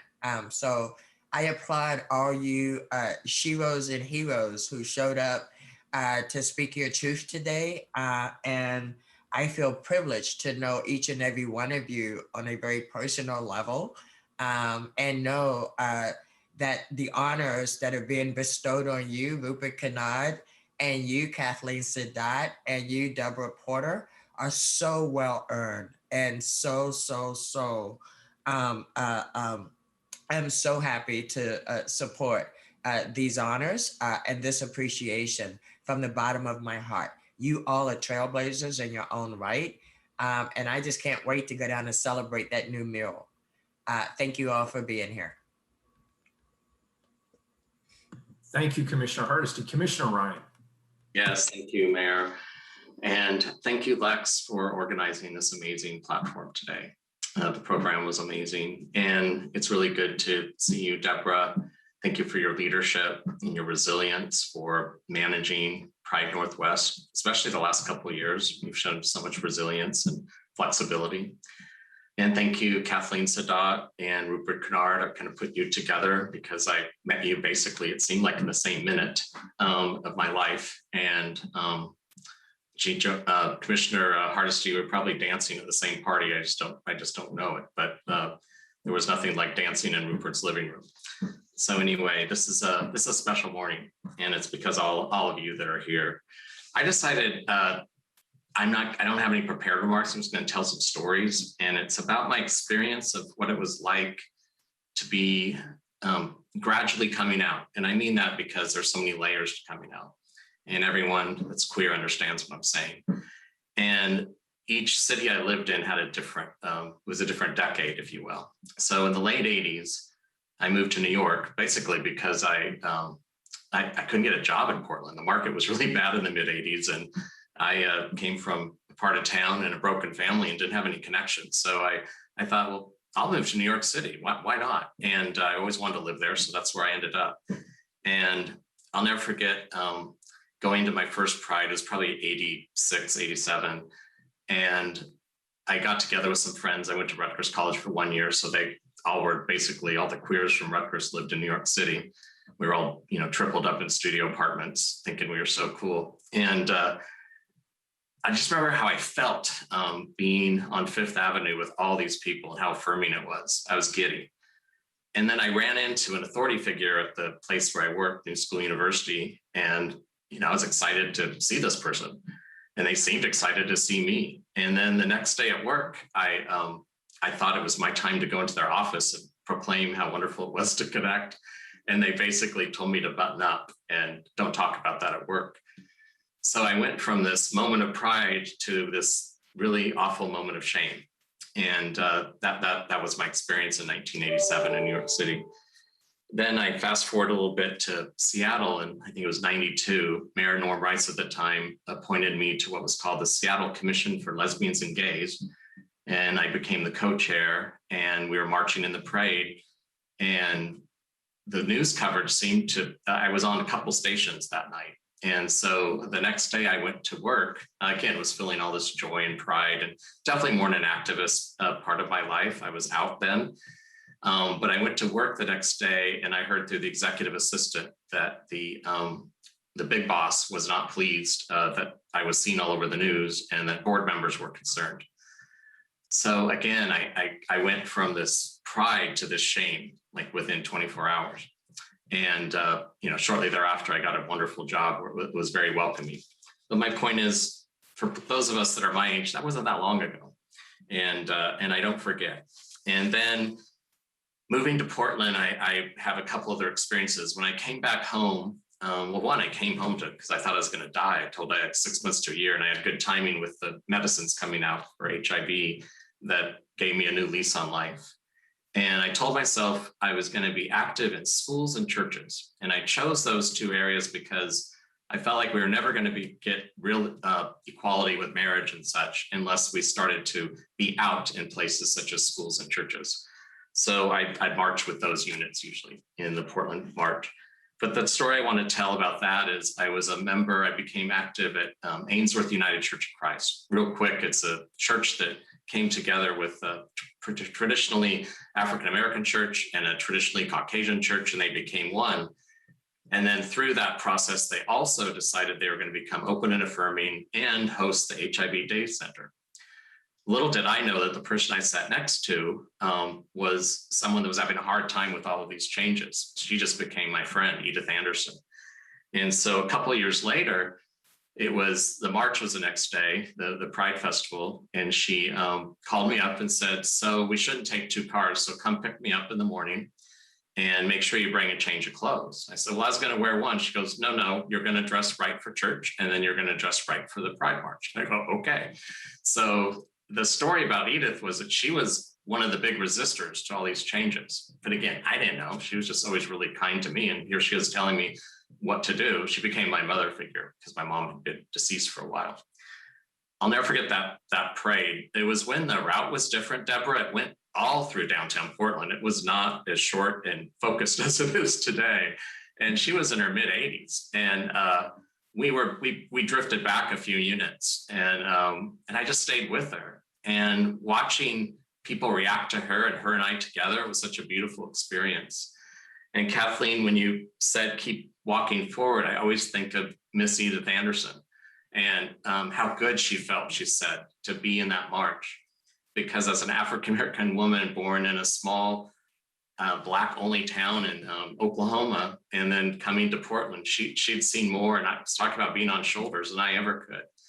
And I just will always remember that pride as my favorite one in Portland. And again, being with a church and how affirming that was. And the final thing I'll say about I'm focused on Pride today, the Pride Festival, if you will, was thinking I didn't need to go to the Pride Festival about 3 years ago. I can relate to the curmudgeon term I heard earlier. I'm just like, oh, it's a beautiful day. I love my garden. I mean, Portland's fine with me. You know, everyone's good. It's harder to come out as somebody that goes to church than it is to be gay in this town, I'd say. And so I was thinking, do I really need to go to this festival, to this parade? And so I finally got harassed by a few friends, and I went to the Max, and there were this group of people, and they were so happy, and they were about my age, many of them, and they were from Burns, Oregon. And they said, I asked them, well, you guys are so happy and excited. Well, where are you from? Are you from Portland? Oh, no, we came from Burns, Oregon today. And this means so much to us. And I always remembered that moment because it switched my brain and my heart to know that Portland needed to provide that space for people from rural Oregon so they could have that safety and that pride.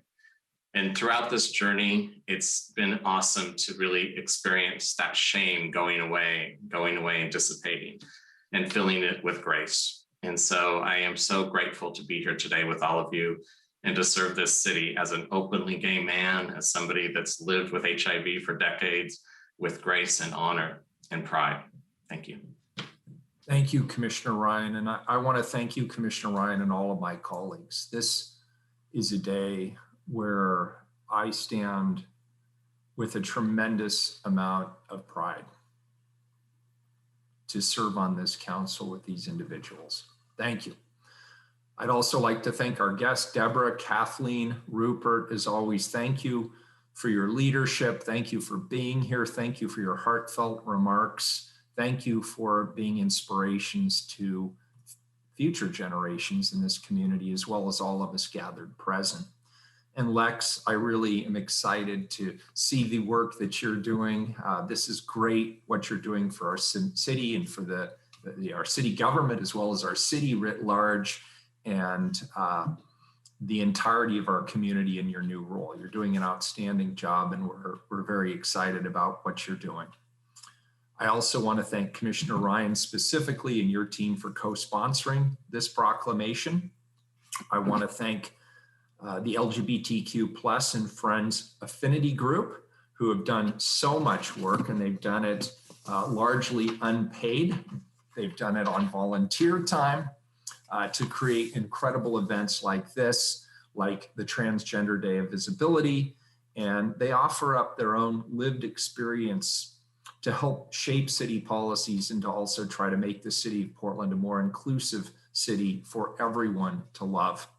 Finally, I'd like to thank my staff who identifies LGBTQIA+, and who constantly coach and guide me and my team to examine issues and policies through an LGBTQ+ lens. We see you. We cannot wait to march with all of you in person at Pride 2022. And with that, I'll turn it back to Lex, and we will continue our program. Great. Thank you for that reflection, Mayor and Commissioners. Really appreciate it. I would now like to invite Debbie Castleton, Chair of Diverse and Empowered Employees of Portland Group and longtime advocate for the LGBTQIA+ city employees, to join Mayor Wheeler in reading this year's proclamation. Debbie, if you can kick us off, that'd be great. Thank you. Thank you very much. Whereas the City of Portland is committed to diversity, social justice, equity, and mutual respect as a fundamental aspect of a healthy community. And whereas the long and ongoing struggle of the lesbian, gay, bisexual, transgender, queer, intersex, asexual, and other sexual and gender minority, LGBTQIA+ communities for basic civil and human rights continues to provide inspiration to all those who work against discrimination and oppression. And Whereas in any movement, it is imperative to remember its history and center the voices of its most marginalized members, especially the transgender women of color, like Marsha P. Johnson and Sylvia Rivera, who fought back against police violence at Stonewall and continued to lead the struggle for our rights. And whereas the presence and visibility of the LGBTQIA+ community is vital to the quality of life of all residents and visitors alike in the city of Portland, a city known as a safe harbor and home for this community. And whereas Pride celebrations have been held continuously in Portland since 1971, and Pride marches since 1976, and 2021 marks the 51st anniversary of Pride around the world. And whereas we celebrate our recent wins in Oregon, which joined a growing number of states that support non-binary gender markers on birth certificates and driver's licenses, and banned biased legal defenses that had been used to justify hate crimes against the LGBTQIA+ community. And whereas now more than ever, it is important to not overlook the LGBTQIA+ community, nor allow them to be invisible during physical and social distancing measures and attacks on their rights across the country. And whereas, while the COVID-19 pandemic has disrupted the daily lives and activities for all of us, including our annual Pride celebration, this does not mean that folks in our community have lost their pride. Now, therefore, I, Ted Wheeler, Mayor of the City of Portland, Oregon, the City of Roses, do hereby proclaim June of 2021 to be Portland Pride Month in Portland and encourage all residents to observe this month. And Debbie, thank you. I think that's the first time we've done that was amazing. Thank you. It did. It worked really well. Thank you, and thanks to everybody. What a great way to start our day. Thank you all.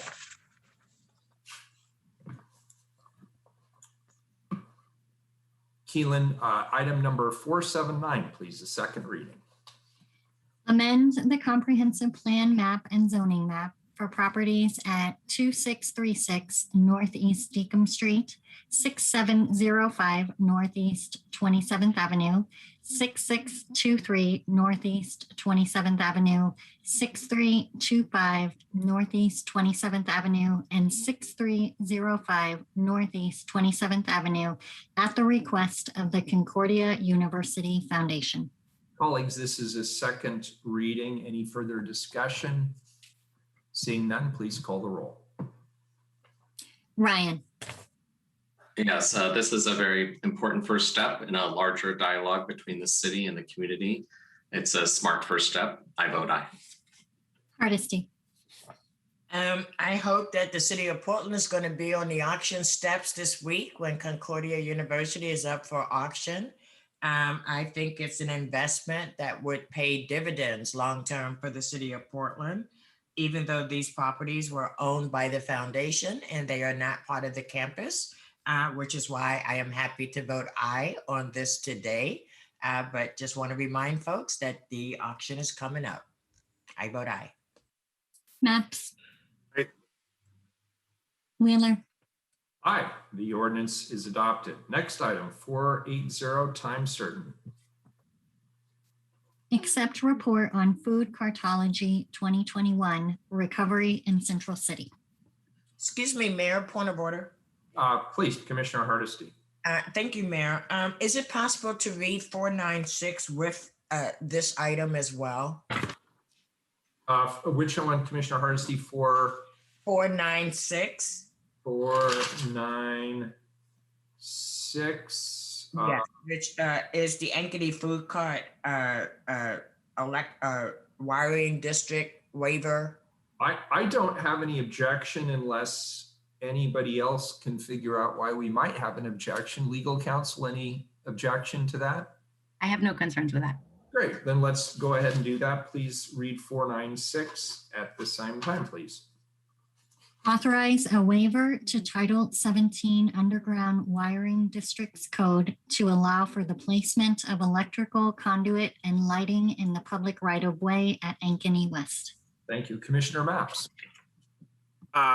Thank you, Mr. Mayor and colleagues. It's my pleasure to join with the Mayor and Commissioner Hardesty to introduce this report on the status of the food cart industry here in Portland. The research that we are about to learn about today was carried out by a team of urban planning master's students from Portland State University who work closely with the Bureau of Planning and Sustainability and the Friends of Green Loop. Their study identifies the variables that affect the local food cart industry, and it offers recommendations on the steps that this council can take to support the food cart industry so that it both is equitable and an engine for economic development here in Portland. I suspect most Portlanders know why the food cart industry is so important to the City of Roses. Over the past 20 years, food carts have fed Portland's success. They contribute to the unique fabric of our neighborhoods. Food carts have helped make Portland an international dining destination, and food carts have promoted equitable economic development, especially for immigrants and people of color.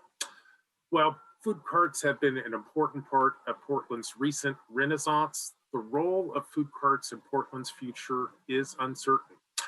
Today, Portland's food cart industry faces some enormous challenges.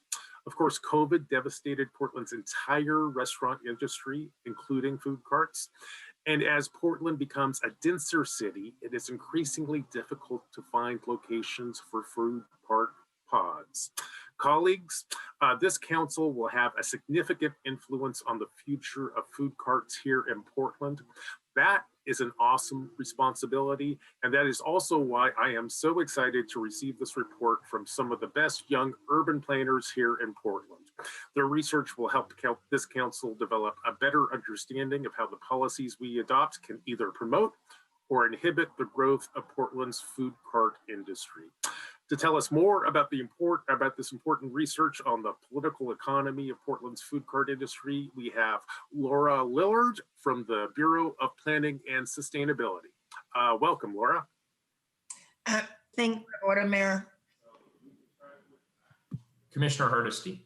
Thank you. If I may just introduce 496 as well so that we can have the full conversation. Go for it. Thank you. Thank you, Mayor.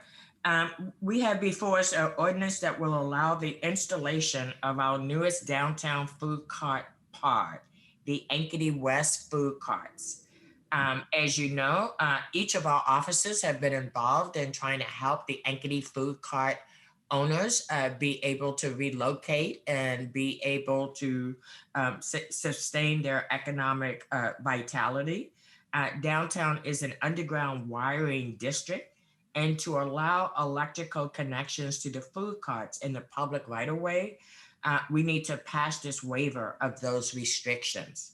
I know all our officers are really excited about finally completing this work and making this a reality. And I'm confident that we will vote to support this effort. We have Matt Grum here from PBOT to answer any questions that folks might have. And let me just say how wonderful that first we're getting the report, and then we're going to have the students see us take action that actually will eliminate barriers for folks based on the research that you have done. I can't think of a better combination. So I'll turn it back over to you, Mayor. Thank you, Commissioner Hardesty. Back to you, Commissioner Maps.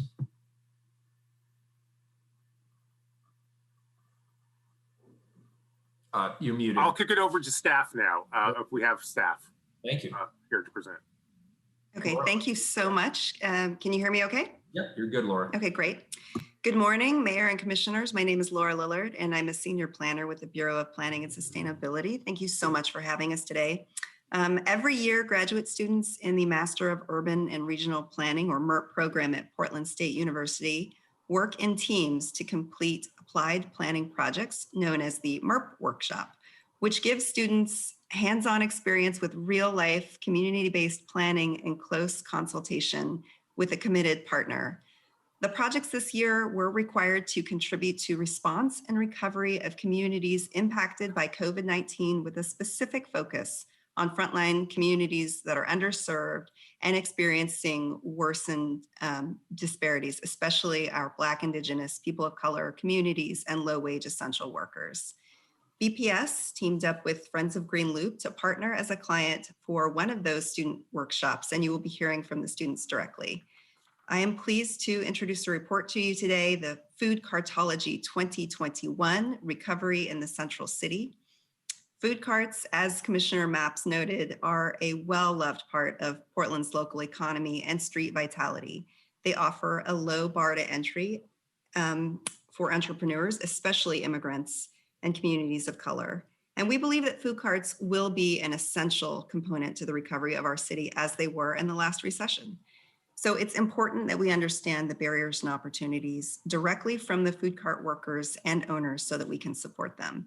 And I'd like to just add some context for the student work. Back in 2008, another MERP workshop explored Portland's then emerging food cart industry, including the mechanics, economics, and social issues surrounding Portland's food cart scene. The study found that a majority of the food cart owners downtown were immigrants and people of color, and that food cart owners downtown could actually earn their living from their businesses. But as we all know, a lot has changed since 2008, and especially in the Central City, that has affected food carts and food cart owners, and the students will cover some of this in their presentation. So as we all are intentionally planning for recovery, we wanted to find out what are the needs of food cart owners today in 2021, and how can city policies and regulations support food cart ownership as a viable and sustainable option, especially for our Black, Indigenous, and people of color and immigrant communities? And how can food cart owners be intentionally part of this planning work? And with that, I will hand this over to Keith Jones, the Executive Director of Friends of Green Loop. Thank you, Laura. Good morning, Mayor Wheeler, Commissioner Hardesty, Commissioner Mapps, and Commissioner Ryan. My name is Keith Jones, Executive Director of Friends of Green Loop and your community partner on Ankeny West. I'm very excited to be here this morning with the Bureau of Planning and Sustainability and this group of talented PSU MERP students to present you with this study, Food Cartology 2021, Recovery in the Central City. When we started working on the culinary corridor, I wanted to learn as much as I could about food carts, specifically in the areas around economic development, travel and tourism, and placemaking. I spent a lot of time talking to food cart people, urban planners, the city and county, and people in travel and tourism. Finally, I stumbled on the PSU MERP study from 2008 called Food Cartology, Rethinking Urban Spaces as People Places. It was everything I was looking for and more. The only problem was it was over a decade old. Still, it was a snapshot of the food carts, Portland food carts in their infancy. And as I read through it, I recognized some themes and elements that seemed to still be true. What we really needed, though, was an updated version of this study, something that could guide us into the next evolution of Portland food carts and a post-pandemic economy.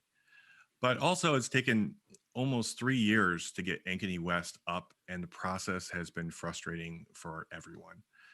There are many reasons for this, but the bottom line is that this project is complicated and it's never been done before. When the then City Council approved the culinary corridor 3 years ago, the bureaus had to figure out how to make this happen in practicality. It required some boldness and out-of-the-box thinking, breaking systems and existing processes. Bureau silos in our commissioner form of government didn't help much either. However, we were learning as we went, and we wanted to make sure that an updated study captured that process and lessons learned. That way we can make this easier and more efficient for future projects.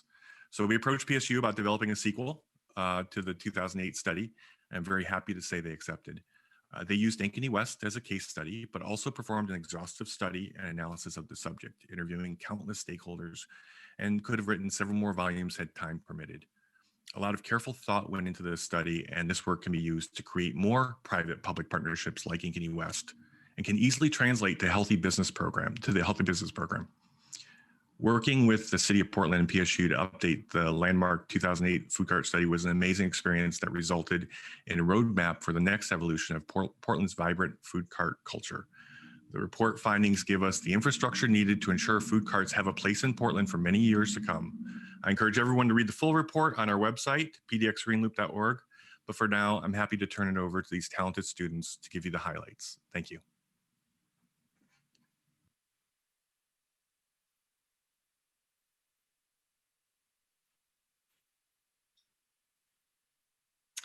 Good morning, Mayor, Commissioners, and guests. Thank you for having us here today. My name is Laura Shumway, and I will be presenting with Norris Stolting on behalf of Evergreen Community Planning. As you've heard, we are part of a group of graduate students who have worked on this study for the last 6 months as our capstone project for the Master of Urban and Regional Planning program at PSU. We worked with Keith Jones of Friends of Greenloop and Laura Lillard with the Bureau of Planning and Sustainability to develop an update to the 2008 Food Cartology report. The 2008 report was focused on developing a better understanding of the growing food cart industry so that public agencies could better situate food carts into their purview. In the 13 years since this initial report, the landscape of downtown has changed significantly, and the popularity of food cart pods has increased in areas outside of downtown. Portland is a leader in the food cart industry, and this report is an opportunity to continue to set the example for inclusive regulation that supports local entrepreneurs. The U.S. Chamber of Commerce Foundation's Food Truck Nation ranks Portland as the best place in the U.S. to operate a mobile food unit. Food carts contribute to downtown's economic vitality and street activation and are a significant marketing tool for generating tourism into the city. As of December 2020, the majority of food carts are located outside of the central city, and 29% are currently located within the central city. Spaces downtown are limited, offer high customer volume, and are highly competitive to get. As Portland continues to grow, the private lots that these food carts exist on are being developed. The pressure of development on the remaining surface parking lots downtown, where some of the oldest pods in Portland currently reside, has revealed the absence of a safety net for food cart owners in our downtown. This instability was painfully apparent after the displacement of the Alder Street pod in 2019 in order to make room for the Ritz-Carlton Hotel and mixed-use tower. Displacement of carts result in more carts fleeing the central city. Here you can see the direct effects of the loss of the Alder Street food cart pod, with most of the carts migrating to stay in business. The goal for this project was to identify the current challenges that food cart owners face and to then build consensus around ways that city bureaus can support food carts so they can continue to be a part of downtown Portland's identity and economy. For this project, we focused on the central city, starting with the culinary corridor along the Green Loop as an early adoption model of what could be possible. The culinary corridor is a proposed food cart installation by Friends of Green Loop to connect the South Park blocks and the North Park blocks. The first phase is Ankeny West, followed by O'Brien Square, and then connecting to Director Park. A recent study of downtown Portland businesses revealed that the perception of safety in downtown has changed drastically since 2008.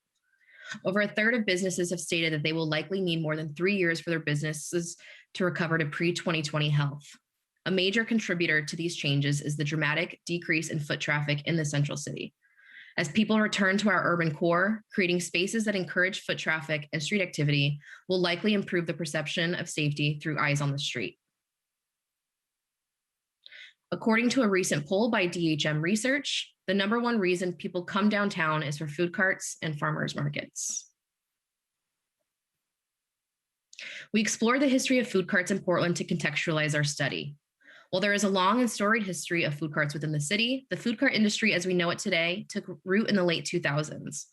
The recession of 2008 created conditions that made the growing local industry attractive. Mass unemployment and low startup and operation costs lured laid-off chefs, immigrants, and first-time business owners to the food cart game. Lower operating costs meant lower meal costs, which was attractive for financially struggling Portlanders and tourists wishing to travel on a budget. The culturally diverse backgrounds of food cart operators allowed for endless cuisine options at affordable price points. Under these circumstances, the food cart scene boomed. Within the city of Portland alone, there was a 25% increase in food cart licenses issued between 2008 and 2009. Food carts played a central role in saving culinary businesses at various levels and drove significant local economic activity in a recovering city. Due to their success during this challenging time, the narrative that food carts largely beat the recession has become celebrated amongst food cart owners, other industry members, local media, and community members. The resilience, creativity, and do-it-yourself mentality of food cart owners embodies a shared sense of local pride that has continued to be an integral part of Portland culture for over a decade. Now, over a decade after the Great Recession and the food cart boom, the food cart industry is facing a new set of challenges. Development and investment in land across the city has threatened to displace food cart pods that have traditionally operated on private lots, impacting both long-standing and new food carts alike. Meanwhile, the COVID-19 pandemic has created intense hurdles for all service industry businesses, but especially food carts who rely on an active, thriving environment for their clientele. With downtown office workers now working from home, fewer tourists, social protests, and the subsequent actions taken by law enforcement and community members have continued to discourage local travel to the central city area where a large number of food carts are located. We also set out to contextualize our study within a framework of bureaucratic processes as they relate to the food cart industry in Portland. This graphic reflects the general pathway of action items required to open a food cart within the city of Portland. As you can see, the food cart industry exists at a confluence of many different permitting processes across a number of city, county, and state agencies. This has created a complex roadmap for future vendors. This is one of the hurdles we set out to understand better and find solutions for. So we knew that in order to propose recommendations that work for the city and are useful for food cart owners, we would need a multifaceted engagement strategy. Our strategy centered the needs, stories, and experiences that food cart owners have operating in Portland, taking into account the current policies and regulations at play from the city government perspective. We also chose to interview community-based organizations because of their role in supporting events and spaces that surround food carts. Before I dive into the details of our interviews, I'll share that overall we found some themes across the board. First, people generally love food carts and want to see them do well, but there's a gap between what food cart owners need to sustain their businesses and what the city currently provides. Second, food carts play an integral role in the economy and character of Portland, and because of this, they need to be intentionally planned for. Third, slow-moving bureaucratic processes are a source of frustration, even for those within the government. Some of the organizations that we interviewed include the Oregon Mobile Food Association, Travel Portland, Portland Parks Foundation, Pioneer Square Management, and the Portland Mercado. The role of these organizations is to assist with community building, event planning, and resource sharing. They've been able to fill in gaps and provide support. Some organizations have also been able to provide management and operational support for food cart pods. Common themes across these interviews include celebration of cultural diversity, challenges around accessibility. For example, food carts are presented as low-cost businesses, but can actually be quite costly in the long run. The value of community building and challenges of Portland government structure. Our interviews with food cart owners are where we witness the most overlap in patterns between respondents. The lack of standardization and regulation, particularly of food carts on private lots, has given cart owners a great deal of flexibility. This has its challenges, but it has also meant that the barriers toward entry are relatively low, both from a financial perspective and a regulatory one. Most of the cart owners that we interviewed felt very proud and excited to share pieces of their culture through their businesses. They all expressed a high level of autonomy in owning and operating their business, which makes the impact of development even more intense. Many referred to the magic of the Alder Street food cart pod, where some had operated for many years. Because most of them own and fully operate their business by themselves or with one other family member, the impacts of displacement fall heavily on a few individuals. When asked about resources and support, almost all of them had no answer. The lack of resources from the city so far means that they could hardly imagine what the options could be. We interviewed many different City of Portland bureaus, including Planning and Sustainability, Environmental Services, Development Services, Prosper Portland, Parks and Rec, as well as the Multnomah County Health Department. Overall, these agencies felt a strong personal and citywide connection to food carts. They want to see food carts do well, and they're closer in proximity to some of the structural, policy, and zoning related challenges. Because there isn't one person or one bureau in charge of overseeing food carts, changes have been slow. Between the different agencies, there are different opinions around regulating things like wastewater and if and how the city should provide utilities like electricity. Because carts have not operated in the right-of-way before, they haven't had to cross this bridge, but given existing cross-bureau challenges, coming to an agreement about regulations for public space is a huge opportunity. Our survey was distributed through the Oregon Mobile Food Association's network of mobile food operators across the state of Oregon. This network includes trucks, push carts, bikes, and food carts. The results illuminate what kinds of assistance mobile food operators desire more broadly. Not surprisingly, the revenue loss over the past year has been significant for 86% of survey respondents compared to the previous year, as you can see in the top left here. And loans were the most desired support, followed by marketing, networking, design, and management assistance, as you can see down on the bottom right.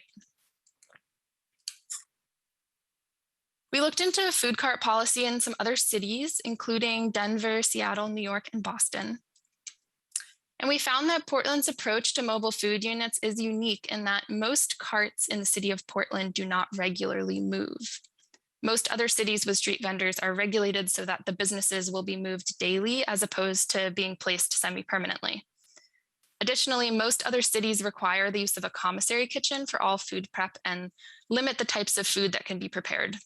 This restricts the operating hours of food cart vendors and increases the startup and operating costs of a mobile food unit. Perhaps the most important finding from the case study research is that none of the researched cities focused on placemaking around their mobile food units. The permits and siting standards were focused on making sure that the units conformed to the urban environment rather than having the carts become a part of the place through design. The emphasis on placemaking in Portland more generally, combined with the semi-permanence of food carts in the city, provides some exciting opportunities. Based on our research of how other cities are regulating food carts, we've identified a few preferred practices. First, the importance of centralizing the information and resources into one space, both digitally and in office. When vendors have to communicate with multiple agencies, the amount of time it takes to go from idea to finished product increases significantly. Second, incentivizing and supporting prospective vendors to develop a strong business plan with resources for limited English proficient folks. Third, the collaboration and coordination amongst involved agencies is crucial for new food cart businesses to be successful. In line with intergovernmental communication, the implementation of the regulation must be consistent and equitable. Finally, expanding the permitted space for food carts can help ensure that an equilibrium of supply and demand for food carts is met and maximizes the city's revenue from these sources. And now I'll present our concluding recommendations. Our first core recommendation is to create a food cart czar within the city. This would be a permanent position, ideally within BPS, that acts as a liaison between the bureaus and agencies for food cart policy development. During our engagement process, we met with all the agencies that have a hand in regulating food carts, and each of them had a unique perspective on what the future of food cart regulation should look like. One of the biggest challenges for centralizing this information is the lack of a clear leader. Funding a position whose job it is to build consensus and advocate for new opportunities will support the food cart industry overall. Currently, it's challenging to find all the resources needed to open a food cart online due to all of the agencies involved. This position would focus on the centralization of food cart resources in both an online and in-person format. Our second core recommendation is to create an inventory of potential food cart pod sites with the lot information and desirability criteria, prioritizing the use of public spaces. This is to reduce the likelihood of carts being displaced due to development and not having anywhere else to go. By having an inventory of future pod locations, this allows for carts to relocate quickly and minimize their downtime. This also allows for sites that have high desirability criteria to have infrastructure and amenities built into them ahead of time. We recognize that there are many factors to consider when determining whether a lot or a space is ideal for food carts, so the methods of this inventory would take some careful consideration, but could lead to some important public-private partnerships. Additional recommendations include change the mentality of carts being thought of as a temporary use for surface parking lots into an opportunity for long-term placemaking in public spaces. Provide guidelines to vendors to encourage compliance around food cart build requirements and standardization. Understand the vulnerabilities that food cart owners face and design food cart pods that proactively promote safety. Change vending regulations to allow for more street vendors like food trucks and push carts. Abolish brick and mortar mobile vendor non-compete rules. Create consistent and standardized best practices for food cart regulation. Contract oversight to ensure food carts are not being taken advantage of and that the healthy food environments are being constructed. 1-year minimum lease agreements for spaces should be encouraged rather than month-to-month contracts. And lastly, early notification of cart or pod displacement provided in multiple languages. We came up with this example for O'Brien Square, which is the proposed site for phase 2 of the culinary corridor. This concept provides some communal services and resources like a commissary kitchen and parking for employees, which are often left out of the pod model. It also takes into account adequate spacing between carts for safety and fire code and open flexible green space. Moving forward, it will be important to see how carts operate in the right-of-way and in public spaces before permitting them on a larger scale. Pilot projects like this one and the upcoming Ankeny West pod can serve as models for showing what's possible when collaboration and innovation are centered. Thank you, commissioners, mayor, and guests for listening. We'll be joined by one of our teammates, Ben Accord-Becker, to help answer your questions. Thanks so much. Thank you.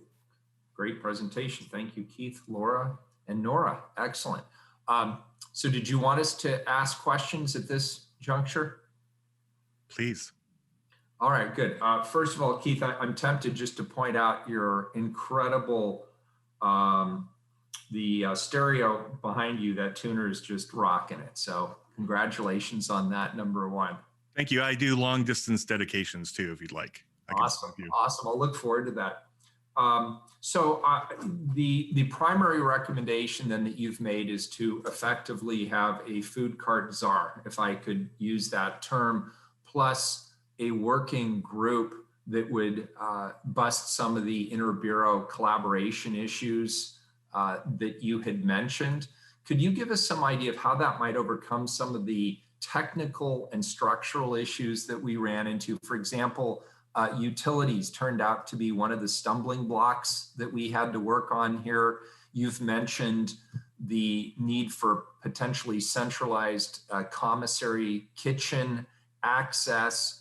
How would that model help us overcome some of the obstacles that we have in place currently based on your analysis? Thank you for the question, Mayor.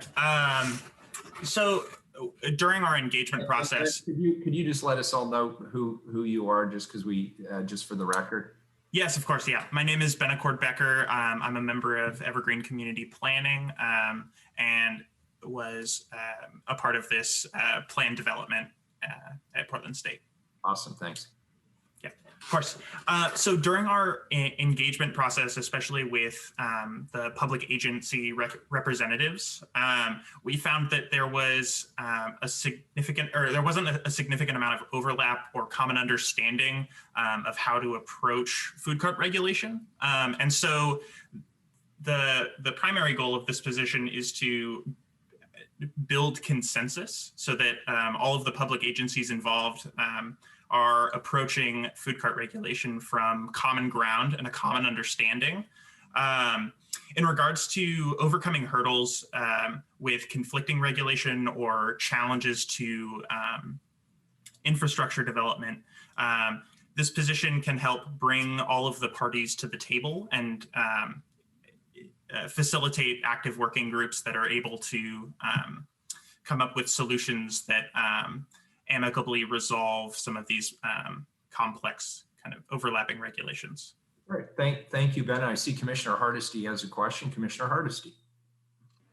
Thank you very much. And let me just say thank you, students, for your very detailed report. It is wonderful to see that you've actually looked at food carts in other cities and what's working and what isn't working in those cities around food carts. It's nice to know that Portland continues to be number one in something, and food carts seems to be something that we continue to hold the number one spot. I'm curious if during your research, you actually are able to tell us, based on your research, why it took so long for us to resolve the issues around equity carts, food vendors.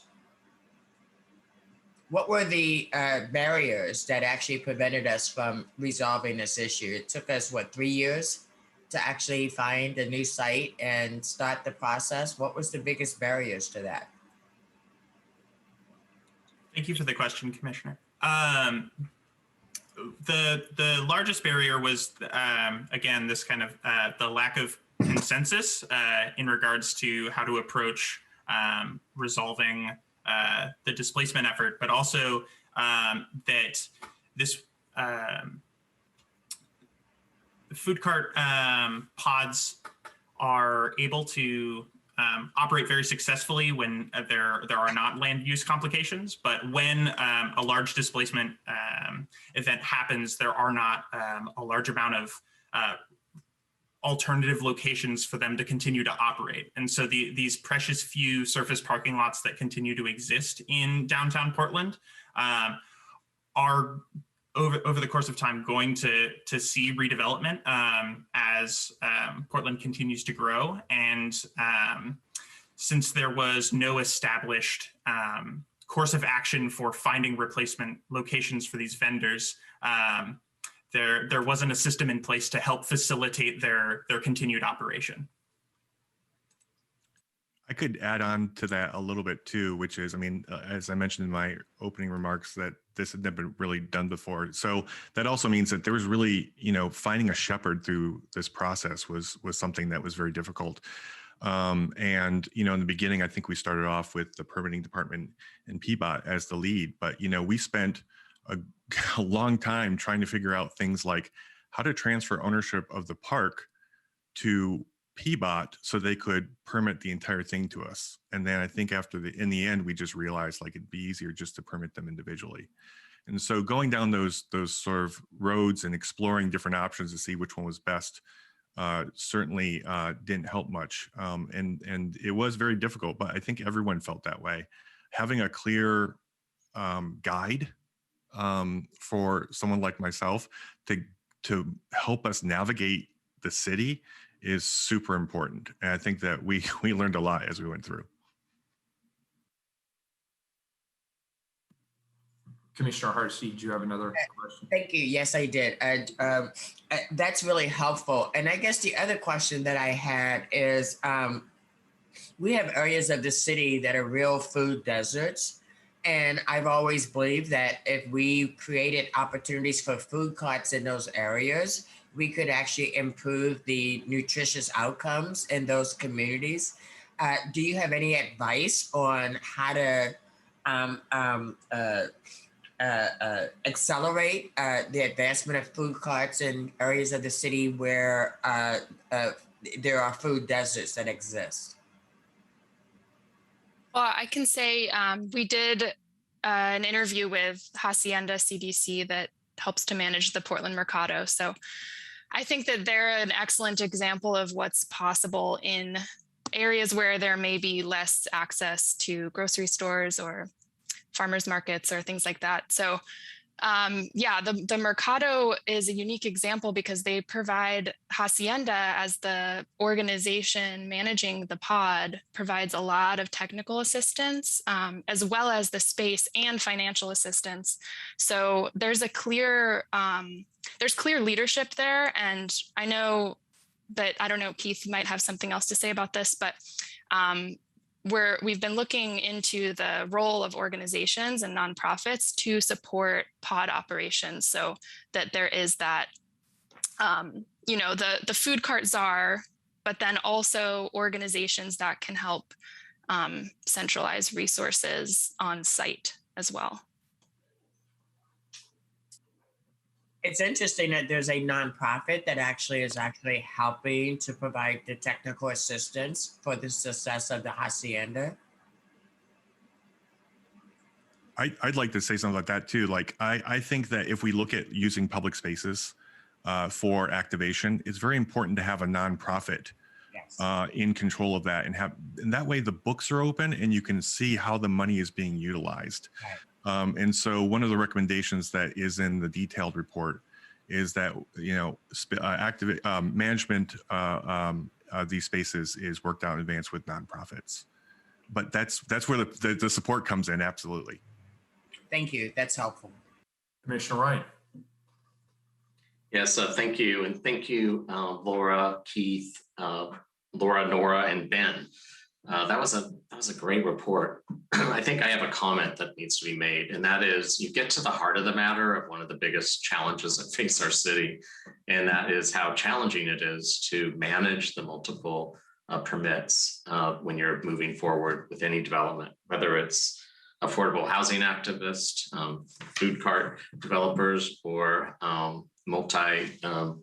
big developments. They've all have the same consistent complaint. And this has been going on for decades. So I'm making a plug for the Permit Improvement Task Force that all the council is supportive of, that's co-chaired with Commissioner Mapps. And I might be tapping into all of you to provide some more intelligence for that group so we can continue to make some real progress, because this is something that's been challenging for our city for decades.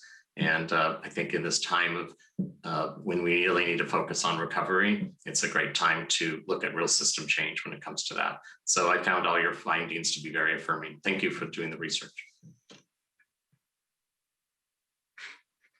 Thank you, Commissioner Ryan. If there's no further questions, then Commissioner Hardesty, did you have a presentation on the ordinance as well? Yes, we have staff here, Matt Drum, to provide additional information for you. Matt? Thank you, Commissioner. Thank you, Council. Yes, this is a very clear need for this great work we're doing down at the West Ankeny site with the Friends of the Green Loop. It is an underground wiring district, and we'll be laying some conduit and electric connections in the right-of-way, and therefore this is a pretty straightforward waiver of those code requirements in this specific area. And if you have any questions, happy to answer them. Very good. Colleagues, any questions? Very good. With that, I'll entertain a motion on the report. I move we adopt the report as presented. Commissioner Hardesty moves. Can I get a second, please? I'll second. Commissioner Ryan seconds. Any further discussion on the report? Seeing none, please call the roll. Ryan. Yeah, thanks again for the excellent presentation and from the Friends of Green Loop and the Portland State University group.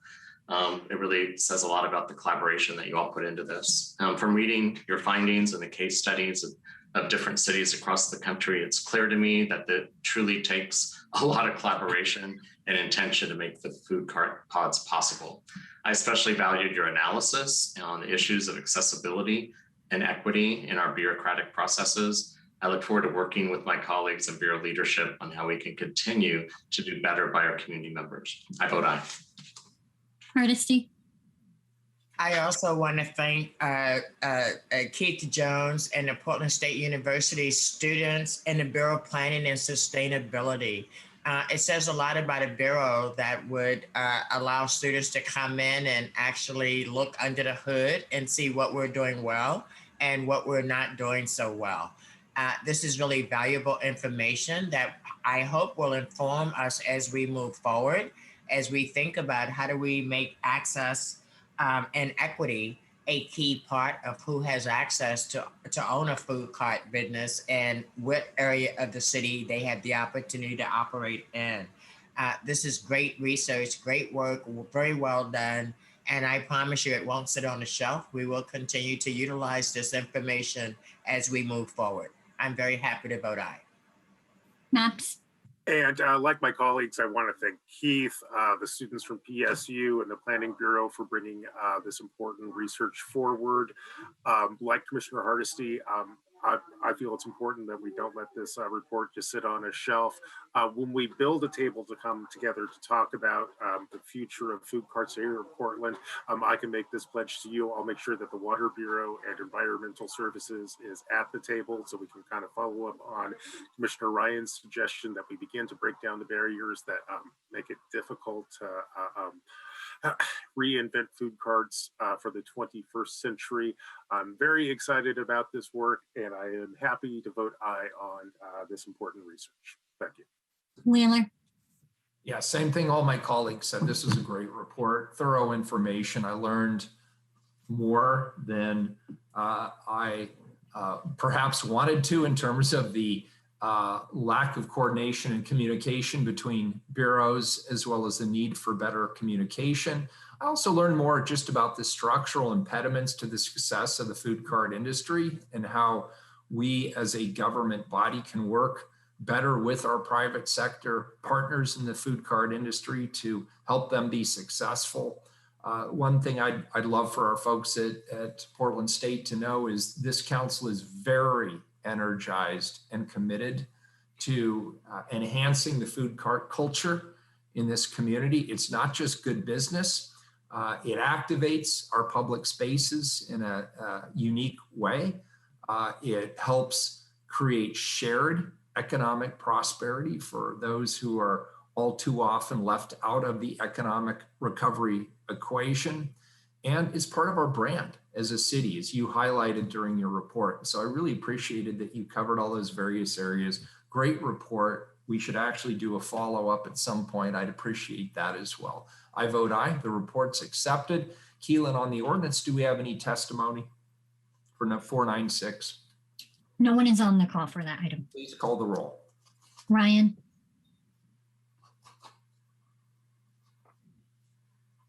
Oops. So this is 496, yeah. Correct, yeah. All right. Thank you, Peapot and Commissioner Hardesty, actually, for moving this along. And thank you also for connecting it with the food cart dialogue we've been having. That was a smart move. I especially want to thank Brian Chris. He is the Chief Electrical Inspector at BDS. And he met with O'Neill Electric to find creative solutions for the electrical needs at Ankeny West. Thank you, Brian. I vote aye. Hardesty. Thank you so much, Matt, for your work and bringing this forward to us. I want to thank each and every office on the council, because it's amazing what happens when we all just said, let's just meet and figure it out. It didn't take a lot of time once we all agreed this was a priority. And I think it's a wonderful lesson for us to realize that sometimes it just takes picking up the phone and actually saying, let's meet, let's have a conversation, let's fix this. And because we were willing to do that, we are going to actually be able to help support the Ankeny food cart owners and reestablishing their businesses. So I am proud of this council for just like rolling up our sleeves and saying, let's just do it. I'm happy to vote aye. Wheeler. Same thing. I vote aye. The ordinance is adopted. Thank you, everyone. We're going to take a break here. I didn't vote. Oh, I'm sorry. Commissioner Maps got skipped in the Keelan. Apologies, Commissioner Maps. Oops. Aye. Thank you. I think that's the first time, Keelan, you've ever done that. I that now and again. Sorry, Commissioner Maps. So it still passes overwhelmingly, unanimously. And we're going to take a break here for a moment. I just want to give you all a bit of an update on what is ahead. So after our brief break, we'll come back and start the regular agenda. I assume everybody would like to take a bit of a break between the morning and afternoon session. I have an excused absence, so I will be leaving at 1:15. And that might be a good time to break, whether or not we get through the entirety of the morning agenda. If necessary, we might move some things to the afternoon agenda. This is also a gentle way of telling all of our Bureau folks to keep the regular agenda items as concise as possible. Ideally, we'd like to get through them all during the morning session. If we can't, we can't, but let's try and do our best. Commissioner Mapps, did you have another comment, or is that just related to the fact you didn't get to vote? It's related to the vote. I wanted to double check with Keelan. Mr. Mayor, did you vote on that one? I did, yeah. Okay. She just skipped over your line. It's an honest mistake, and my apologies. So with that, colleagues, why don't we take about a 7-minute break, and we will be back at about 7 minutes past 1. We are in recess. Past 12, sorry, 7 minutes past 12. We are in recess.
Colleagues, once again, I have an excused absence from 1:15 until 3. I will be back in time for the 3 p.m. time certain, but I will ask Commissioner Hardesty to preside over the beginning of the afternoon session.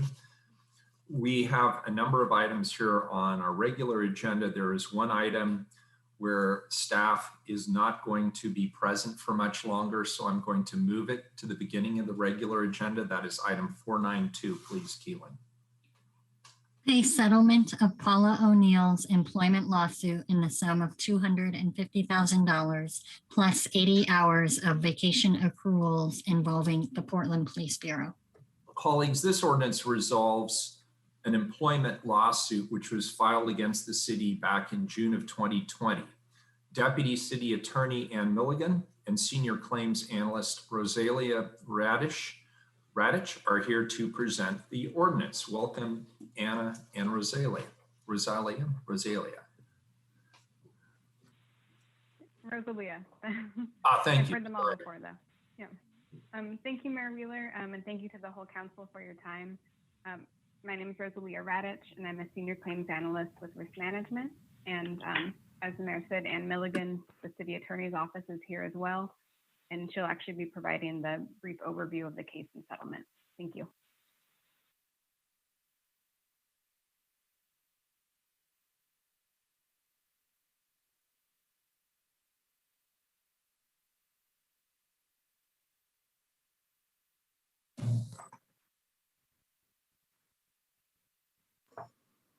It appears that Ann no longer has audio.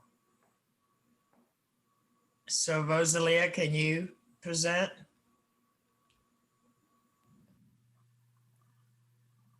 All right, I'm sorry, I'm back if you guys can hear. Yeah, now we can hear you. Okay, great. Sorry, for some reason my headphones just decided that that was it. So my name is Deputy City Attorney Ann Milligan. I was the litigator that was handling this matter for roughly the last year. As you briefly summarized, plaintiff in this case filed her original lawsuit last year, alleging that she had experienced sexual harassment, sex discrimination, retaliation for opposing sexual harassment and discrimination within the Portland Police Bureau. Earlier this year, plaintiff amended her complaint to add allegations of constitutional violations as well to her prior claims for relief, seeking a grand total of $1.3 million. Based on the totality of the facts in litigation and other investigation, it is the recommendation of Risk and City Attorney's Office that this matter be resolved for $250,000 plus 80 hours of vacation time for the plaintiff, a current city employee. And if you have any questions, please let us know.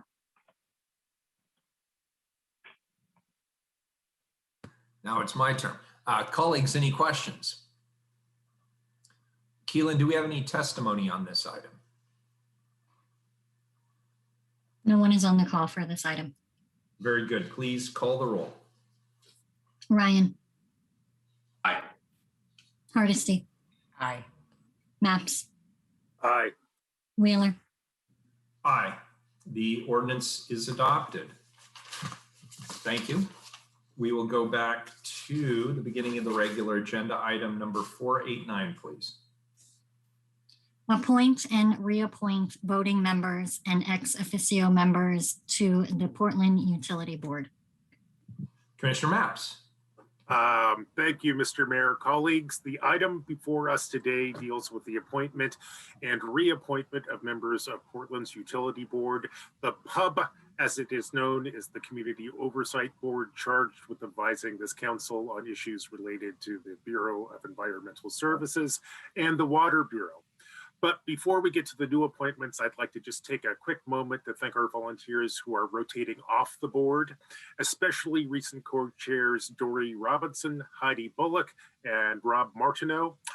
Dory, Heidi, and Rob are irreplaceable, but the new volunteers coming on to the Public Utility Board are also an impressive crew. The report we are about to receive will introduce us to these new appointees. To tell us more, we have Alexander Lopez III. Alexander, welcome. Thank you, Commissioner Maps. Thank you, Mayor Wheeler and the other commissioners. And thank you for giving me a small opportunity to introduce myself. Like Commissioner Maps mentioned, my name is Alex Lopez. I am a registered geologist, primarily working in environmental cleanup, and soon to be social worker when I graduate in a few weeks with my master's in social work. I currently live in the Selwood neighborhood with my husband and our 2 cats. I work for the Portland Harbor Community Coalition on issues dealing with the Portland Harbor Superfund cleanup and how those activities impact the community.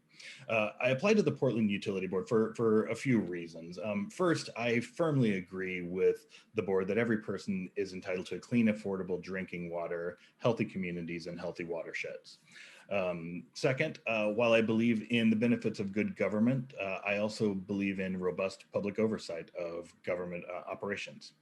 And finally, I have a strong personal and professional commitment to ensuring the equitable provision of public services, particularly with respect to environmental issues. So I think, just in summary, I think my education and experience in environmental remediation, project management, community organizing, and actually a small business ownership give me a unique perspective on the work of the board and the operations of the bureaus. And I'm also overjoyed to serve on the board as a person of color and a member of the LGBTQIA+ community. So I just look forward to serving on the board and using my time to help ensure that the city of Portland works for all of its residents. So thank you again for the opportunity to introduce myself, and thank you for the opportunity to serve on the board.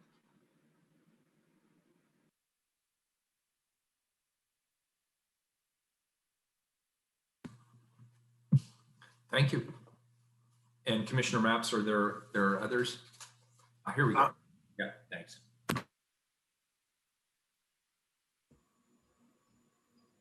Are there others? None of the other appointees were able to attend today. All right, good. Does that complete the report? And if so, I'll entertain a motion. So moved.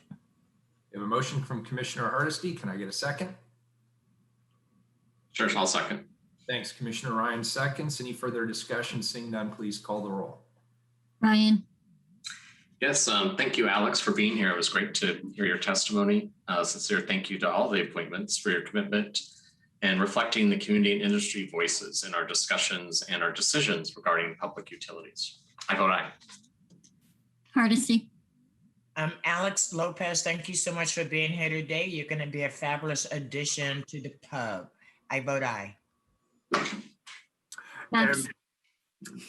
that was fast that time. And like everybody else, I want to thank Alex for presenting today. I also want to thank all the past pub members and the oncoming members. Your work is incredibly important. You've made me a much smarter commissioner in charge of water and environmental services. I look forward to working with you over the next year. I vote aye. Wheeler. Yeah, I also want to thank you, Alex, for being here today. I know you're a busy guy, but for us to have the opportunity in the community to hear your incredible credentials, both your technical knowledge as well as just your engagement, involvement with the community. You're obviously exactly the kind of person we want on an important commission like this, an important board. So thank you for your willingness to serve our community. I vote aye. The report's accepted. The appointments are approved. Thank you. Next item, 490, a proclamation.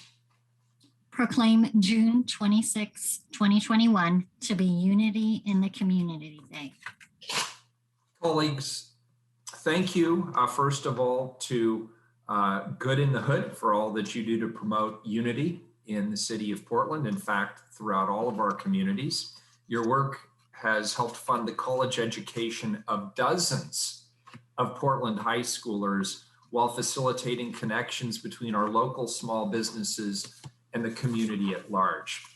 The 2021 Good in the Hood Multicultural Music and Food Festival will be held this weekend on June 26th and 27th from 3 to 7 p.m. Good in the Hood will be virtual this year, but admission is free. To find out more on how to attend, please visit goodinthehood.org. Commissioner Hardesty. Thank you, Mayor. It's hard to believe that over 30 years ago, my girlfriend and I would go to Holy Redeemer Catholic School because she had sons that were students there, and the parents were required to volunteer X number of hours a school year in order to support underwriting the education at Holy Redeemer School. I have to say it was my very first opportunity to really be a volunteer at a community effort. And I have watched Good in the Hood grow into a phenomenal festival over the last 30, this is the 31st year, so 31 years of operation. It is really a community festival that really started again as an opportunity to underwrite the educational costs for students at Holy Redeemer, but ended up becoming a community festival that really highlighted the diverse population that existed in the Northeast over the years. It is a pleasure to know that it is now morphed into Unity in the Community Festival. And it is still one of my most favorite festivals in the city of Portland. I can't wait till next year when we can do it in person again. And I accidentally became fire marshal at the last one that happened in person, only because I ended up in the front car. I was very fortunate. This is a great community building opportunity, and I encourage all Portlanders to participate in this year's Unity in the Community. Start out by expressing my admiration and appreciation for all the people who helped organize this year's Good in the Hood Festival. Your work and accomplishments are important. Back in the pre-COVID days, Portland summers used to have dozens of neighborhood-based street fairs on nearly every summer weekend. We had Good in the Hood, of course, the Alberta Street Fair, the Lent Street Fair, the Belmont Street Fair, the Hawthorne Street Fair, Multnomah Days, Jade Market, Taste of Park Rose. Every one of those public celebrations had its own unique theme. At the same time, every Portland Street Fair, block party, and movie night shared a common goal. The ultimate goal of every Portland celebration is to build human connections and social capital. And over the past 31 years, no one has done a better job at that than Good in the Hood. Unity in the Community celebrates the Good in the Hood Multicultural Music and Food Festival. This year marks the 31st anniversary of the Good in the Hood Festival. Good in the Hood was first held, as Commissioner Hardesty told us, back in 1990. In those days, the driving force behind the festival was the Holy Redeemer's Catholic Church. The goal of the event was to bring residents, businesses, and organizations together to build unity in the community. Today, 31 years after the first Good in the Hood Festival, this event is still promoting community unity. But this year, some things will be different. Because of COVID, this year's Good in the Hood Festival will be held on Saturday, June 26, 2021, and will be virtual. This year's Good in the Hood Festival will feature a virtual food court. Good in the Hood will unveil its 2021 scholarship recipients. They will have a virtual marketplace and a virtual information village, and they will have a virtual parade. And this year, participating in Good in the Hood is easier than ever. All you have to do is point your browser to www.goodinthehood.org. I look forward to seeing you at this year's Good in the Hood Multicultural Music and Food Festival. Thank you. Thank you, Commissioner Mapps. Commissioner Ryan. Yes, thank you, Mayor, and happy 31st birthday to Good in the Hood. Thank you, Mayor, for bringing this proclamation forth and the opportunity to celebrate this beloved community event. I really appreciate the history that my colleagues Hardesty and Commissioner Mapps just brought forth. This is such a beloved community event, and it's more than an event. Good in the Hood is community and space for Portlanders to appreciate the richness of our city. I'm actually excited for this year's virtual events, maybe because the projected forecast for this weekend are in the triple digits, but I do look forward to gathering in person next June. I vote aye. Or actually, this isn't a vote. It will be eventually. Oh, okay. The report. All right, well, good. With that, colleagues, I will read the proclamation. Whereas the Good in the Hood Multicultural Music and Food Festival is a Portland, Oregon nonprofit organization founded in 1990, whose purpose is to be a creative medium by which Portland residents, businesses, and organizations can engage in resources, music, and food while connecting people with experiences that strengthen and build unity in the community. And whereas it was the vision of Holy Redeemer Catholic School that ignited the now celebrated Good in the Hood Festival and was initially established to raise monies to help fund the school's education program. Its birth revealed a recognition and celebration of wealth within the neighborhoods in which we all reside. And whereas this being the 31st annual festival, the Good in the Hood Festival has now turned into an historical event that engages the momentum of our city in its celebration and defines the true meaning of neighborhood.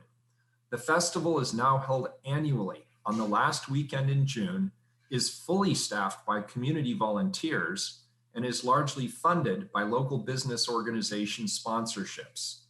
And whereas the historic Good in the Hood Music and Food Festival returns in 2021 with a twist.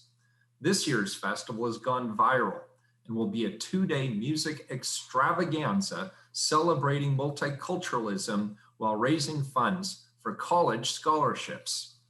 And whereas the Good in the Hood annual community parade attracts individuals from all ages and cultures. And whereas the festival was named the best community outreach program for 2011 by the International Festival and Events Association and was assigned an official Good in the Hood Rosebush by the Royal Rosarians in 2015. And whereas in 2019, the Good in the Hood Festival was honored to have a mini float in the Rose Festival Grand Floral Parade for the very first time. And whereas by focusing residents' attention to their immediate neighborhoods, financial transactions are kept in Portland, stimulating neighborhood economies and therefore making the annual festival a top priority amongst festival planners, vendors, and community businesses. Additionally, the community raises enough funds to sponsor 9 $2,000 scholarships for incoming college students.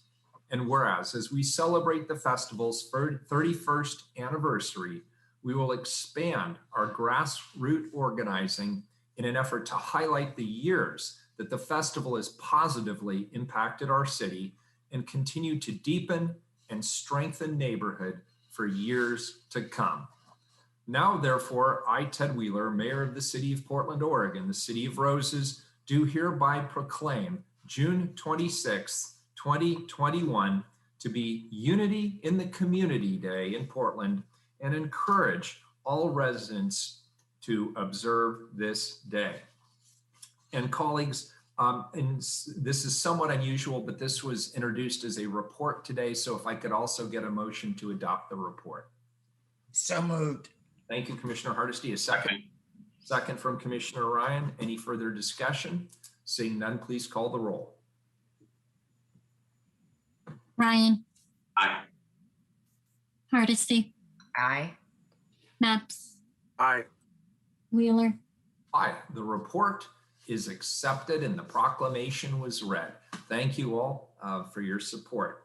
Next item, item number 491. Amend Charitable campaign code to modernize the campaign, maximize community impact, and elevate leadership and giving.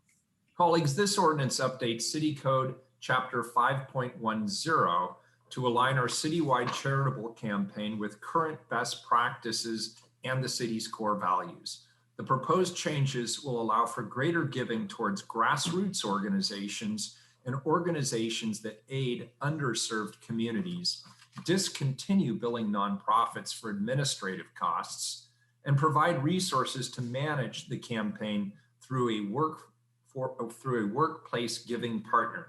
We have Chief Administrative Officer Tom Reinhardt and Management Analyst Janet Storm here to present the ordinance. Welcome, Tom and Janet. Good afternoon, Mayor and council members, and thank you to all the staff members that have been working on this, including from your offices. Janet and I are proud to be here to present. We are mindful of what the mayor advised before the break, that you want a brief presentation so it doesn't spill into the afternoon, so we will be brief. I think we have slides to put up. Janet, are we putting up slides? Can you see it? I just shared my screen.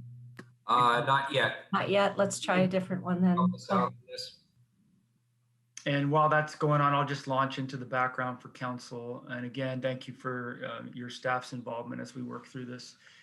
Quick background, as I think you know, employees can make donations during our annual campaign out of their paychecks to qualified nonprofits. Council charged my office with proposing changes as a part of our COVID-19 pilot during the last campaign. What we learned and confirmed that I think many of you already knew is that we have a 23-year-old business model, and we found it to be outdated, cumbersome, and out of line with best practices for large organizations. We firmly believe that now is the time to bring this in line with best practices and do a better job with our community partners and with our employees as well. So we are bringing some proposed changes, and they're based on these goals. We want to make the most of the resources that our employees choose to give by minimizing administrative work and following best practices. We want to maximize the dollars that go out to the community, and we want to elevate your leadership in which organizations we focus on each year and how we elevate that as a part of the campaign. Thanks again to Janet Storm, who's done a terrific job on this, and Janet's going to lead you through what we propose changing. Thanks, Janet. Thanks, Tom. First of all, can everybody see the Okay, great. Good morning, Mayor and Commissioners. My name is Janet Storm. I'm a management analyst in the Office of Management and Finance with the CAO's office. So the major changes that we're proposing to the citywide charitable campaign include having the campaign administered by a workplace giving organization, which is a nonprofit organization that specializes in helping workplaces run their campaigns. We would like to elevate council leadership by having each of you choose 2 nonprofits that you are fond of per year for a total of 10 to feature and highlight and promote very strongly. And you all know what the pulse of Portland is. So this might be a great opportunity for you to possibly get a lesser known organization out there, or to nominate an organization that is responding to a particular urgent need. The next change, the campaign we're hoping will be opened to smaller grassroots organizations, because the umbrella requirement that's in the current code will be removed. So as it stands right now, in order to participate in our campaign, your organization has to be either a city partnered nonprofit, and it has to be vouched for by a bureau, or it has to be a member of an umbrella organization. And a lot of these really grassroots organizations that have a lot of volunteers, they don't have the money to sign up with an umbrella. So this would remove that requirement. It would also allow city employees to give to any 501c3 of their choosing. And we're hoping that that will dramatically boost participation. Along with all of this, we're hoping a new user-friendly donation portal. I know that some people have felt in the past that the donation portal wasn't exactly friendly. So moving forward, we're looking for a more friendly donation portal, and a streamlined process for the CAO's office and payroll. And before I move on really quickly, we did a COVID pilot last year. The Charitable campaign was a pilot in which we only partnered with organizations that were partnering with the ECC already for COVID relief and racial equity. And What that meant was that payroll had to set up an individual vendor for each organization. And it was quite a large lift. We brought it completely in-house, and that really showed us how much work goes into it. So by partnering with the workplace giving organization, we would be streamlining that process for us, and they would be taking on the bulk of that kind of that lift. Our next step, should the ordinance be approved, we would select a workplace giving organization and set up the campaign structure. We would ask each of you to please nominate 2 organizations that you feel are important. We would then, over the summer and in the early fall, do a lot of employee outreach, a lot of change management, because it will be different. We want everybody to know how different it will be before we reach the campaign November 1st. And the campaign runs through November 30th. And then we would report back to council in January or February and let you know how it has gone. So on that note, one Scrivener's error that we noticed was in the impact statement. The word pilot occurs there. That's a problem with version control. That word should not occur. I believe the auditor's office is aware of it and the city budget office is aware of it. So with that ends our proposal, and thank you so much. And we open the floor to any questions. Very good. Colleagues, any questions at this time? Janet, Commissioner Hardesty has a question in the chat around timeline for council members to nominate their 2 organizations. Sure. Do we have that set up yet around how long we want to give our council? Oh, the question. Okay. I was waiting for Commissioner Hardesty to be ready for November 1. I assume we have to, yeah. Janet, I'm assuming you know love it. What their deadline is. These are deadlines. Okay. We would love it if you could get that to us by the end of August, and that would give us a chance to really promote the organizations and let the organizations know that they're being promoted as well. So it's not tomorrow, but we were hoping it could be by the end of August. That's fine, Janet. If you don't give us a deadline, we won't have one. Okay. That's do that. And several reminders along the way, please. Yes. You got it. I can do that too. Thank you.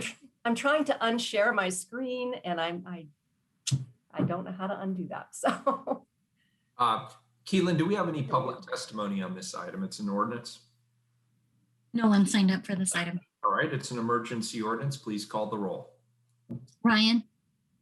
Yes, thank you, Janet and Tom. Welcome to 2021. Great adjustments, and I vote aye. Hardesty? Thank you, Tom and Janet. And let me just say that I was the last change to the city's charitable giving campaign. So glad to see we're moving forward. I vote aye. Maps? Aye. Wheeler? Aye. The ordinance is approved. Thank you. Thank you. Thanks, Janet. Thanks, Tom. Next, 493, please. Temporarily modify or waive portions of city code titles, original art murals, signs, and related regulations, and planning and zoning to assist businesses, organizations, and entrepreneurs to adjust and continue operations during and through the COVID-19 pandemic. Thank you, colleagues. This is a second reading. Any further discussion? Commissioner Hardesty. Thank you, Mayor. Yes, I'd like to have some additional discussion. This was presented as a menu of options. And so I'm not sure what the desire today is for us moving forward. Are we presenting these one at a time, or are we actually attempting to vote on this as a package? Because if we are, I have some major concerns about moving this forward, as I expressed last week. We have a brief presentation, and then I'd like to open that up for discussion and make sure we get all the questions answered. I know there were a lot of questions. Rebecca, before you give your presentation, I want to give some room for Commissioner Ryan as the commissioner in charge. Commissioner Ryan. Yeah, thank you, Mayor. I did want to start this conversation off by thanking my colleagues for the dialogue we had last week. And they're just reminding us that more than ever, our bureaus need to be creative in offering services and flexibility to our city's businesses as they recover from the pandemic. These modifications and waivers described in this ordinance are one way the Bureau of Development Services can support businesses as they work to reactivate their spaces for commerce and for patrons. Businesses need flexibility and a little breathing room as restrictions are lifted and businesses pick up. Currently, contracting for window repair services is competitive and difficult. For one, there's a shortage of glass, and two, prices have gone up. I actually know this from personal experience, having waited 2 months to have a contractor help me with window repairs over the winter. I thank you all for last week's dialogue. BDS Director Rebecca Esau followed up with your offices and shared a memo addressing some of last week's questions. She and Senior Planner Matt Wickstrom are here to provide additional information and answer any questions. Thank you so much for your engagement on this important ordinance, which puts action behind one of our top 3 priorities, economic recovery. Thanks, Mayor. Thank you, Commissioner Ryan. And Commissioner Hardesty, did you have your hand raised at this point? No. Okay. Rebecca, Director Esau, sorry, why don't you go ahead? Thank you. So first, I wanted to provide some brief context for the ordinance before you today. The proposed relief and recovery ordinance is part of a multi-pronged approach in response to the times that we're in, to meet community needs related to job creation, getting people working again, supporting people as they try to get their businesses opened up, and making improvements to the permitting process so that it's as smooth, straightforward, predictable, and quick as it can be. In short, we're working to remove barriers and improve services to the community. So in addition to the temporary regulatory changes and relief we're proposing through this ordinance today, we're working on a number of other improvement projects simultaneously. This includes improvements to the systems for how customers apply for a permit, the creation of a new process for handling simple permits for small projects more quickly and efficiently, and the Permitting Improvement Task Force that Commissioner Ryan has initiated. I wanted to say I appreciate your support, all of you, of these initiatives as the permitting bureaus in your portfolios work with us to make these improvements for the community. So the Relief and Recovery Ordinance is focused on providing temporary relief and flexibility to help get businesses up and running, whether it's starting a business out of someone's home or in a commercial space, and by making projects more feasible to ultimately grow jobs in Portland. BDS staff are on the front lines, hearing directly from community members daily about the challenges the city's different regulations present in these difficult economic times, including about how those regulations impact the cost and feasibility of projects. We are interacting with people who have lost their jobs and people who've gone out of business, who are now trying to find ways to start again, sometimes with businesses run out of their homes, small and mid-sized endeavors where they are often short on resources and just trying to get started again. The proposals in this ordinance are intended to provide some of that temporary relief that's needed.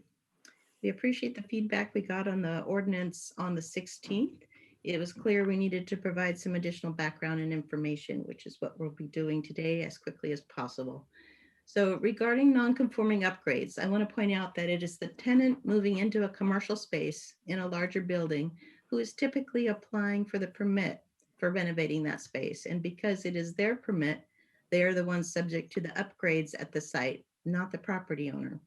This is typically something they would need to negotiate with a property owner, but oftentimes they've already signed the lease when they find out about what these requirements are and this additional cost burden, leaving them with little room to negotiate cost sharing. So we see this provision of the ordinance as largely benefiting tenants and small businesses, as well as institutions such as schools. Another issue related to non-conforming upgrades pertains to landscaping and surface parking lots.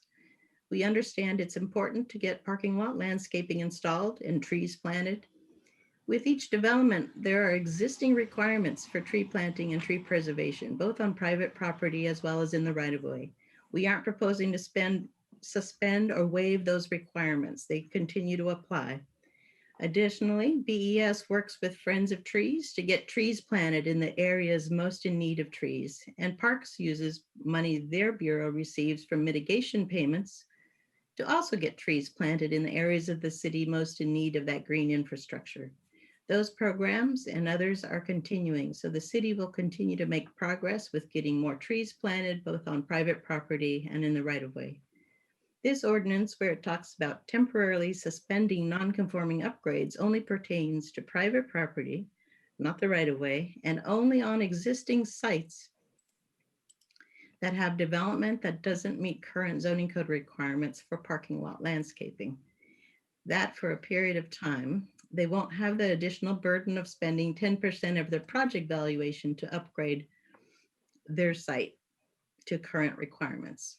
It is a fairly small temporary trade-off to temporarily suspend the requirement for non-conforming upgrades, so the costs of those site upgrades don't kill projects and impact people trying to get businesses started. I also want to add that each project that proceeds, small projects to large projects, there are jobs associated with both the construction of these projects as well as the ongoing jobs made possible by that business or that facility. So when an applicant decides to not pursue a project, we are slowing job growth. Also, we're not just talking about businesses. This is temporary suspension of non-conforming upgrade requirements that would benefit institutions like Portland Public Schools to have some financial relief by temporarily suspending these required upgrades, thereby making projects more financially feasible.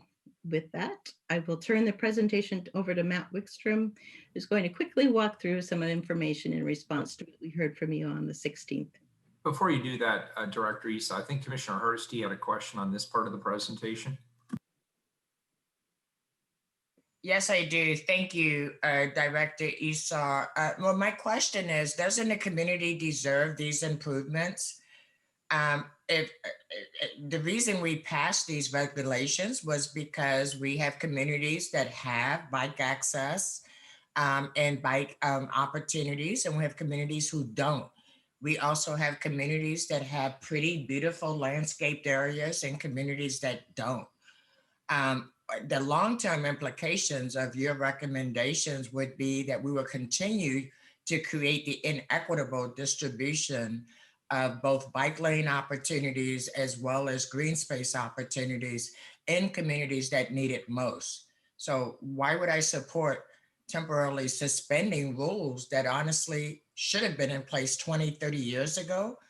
And because they weren't, these communities are suffering the repercussions from not having these rules in place. So I'm having a hard time understanding why I would support this, because my community in East Portland will be the one that suffers the most, and it's the most in need of the infrastructure that you want me to waive. So I would just first like to be clear that this has no impact on bike lanes, and PBOT's work with communities and installing bike lanes or green spaces. And I agree with you, these are important regulations. That's why they were brought forward by the Bureau of Planning and Sustainability when they were first created, and City Council adopted them and put them in place. But from our perspective, it is a balancing of policies and a recognition of the time we're in, and understanding that these requirements, if we could provide some temporary relief to them, we could get some benefits to the economy, to jobs, and just give people that rung in the ladder to get back on their feet. And that is a policy decision before you today on if that's seen as worth the temporary setback in getting these improvements made.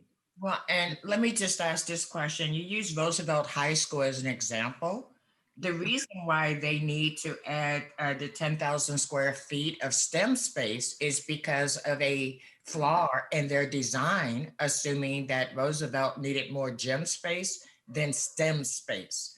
So that doesn't have anything to do with the regulations. It has to do with poor planning by Portland Public Schools when they were actually redesigning the space at Roosevelt High School. So that does not fit your argument that this somehow is gonna help with economic development at Roosevelt High School. It was a flaw in their design, not a flaw in the requirements that should be expected. So I'll stop now. Any other questions before we proceed with Matt? Ryan has his hand raised. Yeah, I appreciate this dialogue. When I kept digging into this more with the staff, it was to avoid the tenants from having the burden of these changes. And so when a small mom and pop wants to open up a business in Mall 205 in East Portland, it shouldn't be put on the tenant to make that change, and then we lose those tenants. Resources to East Portland is important. In fact, there's nothing stopping us from continuing to support PBOT from doing bike infrastructure, for example, in East Portland. And I want to decouple the thoughts here. So I don't see this as a pathway to accomplish the goal of what my colleague, Commissioner Hardesty, is speaking to. So I just think that, like you said earlier in item 480, we have to remove barriers so we can open up businesses. And this is impacting small businesses all across the city. And I think it's always good to remember that the city annexed East Portland in I think it was the late 80s, and we've been really slow to make it look like the codes across the rest of the city, and it doesn't look the same. And so that's our job, justice work like those investments in PBOT in East Portland that Commissioner Hardesty has been really promoting of late, which are exciting. So I just think that we can do both. And so I hope that just brings a little more context to this conversation and helps us distinguish between different points of view and entities. Thank you, Commissioner Ryan. Let me just say, I'm still struggling with this because, again, the examples I'm looking at, Mall 205, we got a $6.8 million project, and the non-conforming upgrades is $680,000. If we're doing a $6.8 million project, I don't have any heartburn that somebody has to pay $680,000 in fees to bring them into conforming usage. To me, that's not a small business that's struggling. So I'm just really struggling with the goals that you have set for these temporary suspension of these non-conforming uses. We hear you. Any other questions before we turn it over to Matt?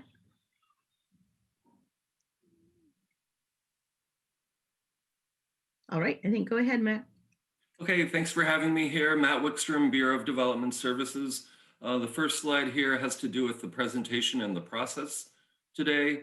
There were three main topics that we felt needed additional background and more information.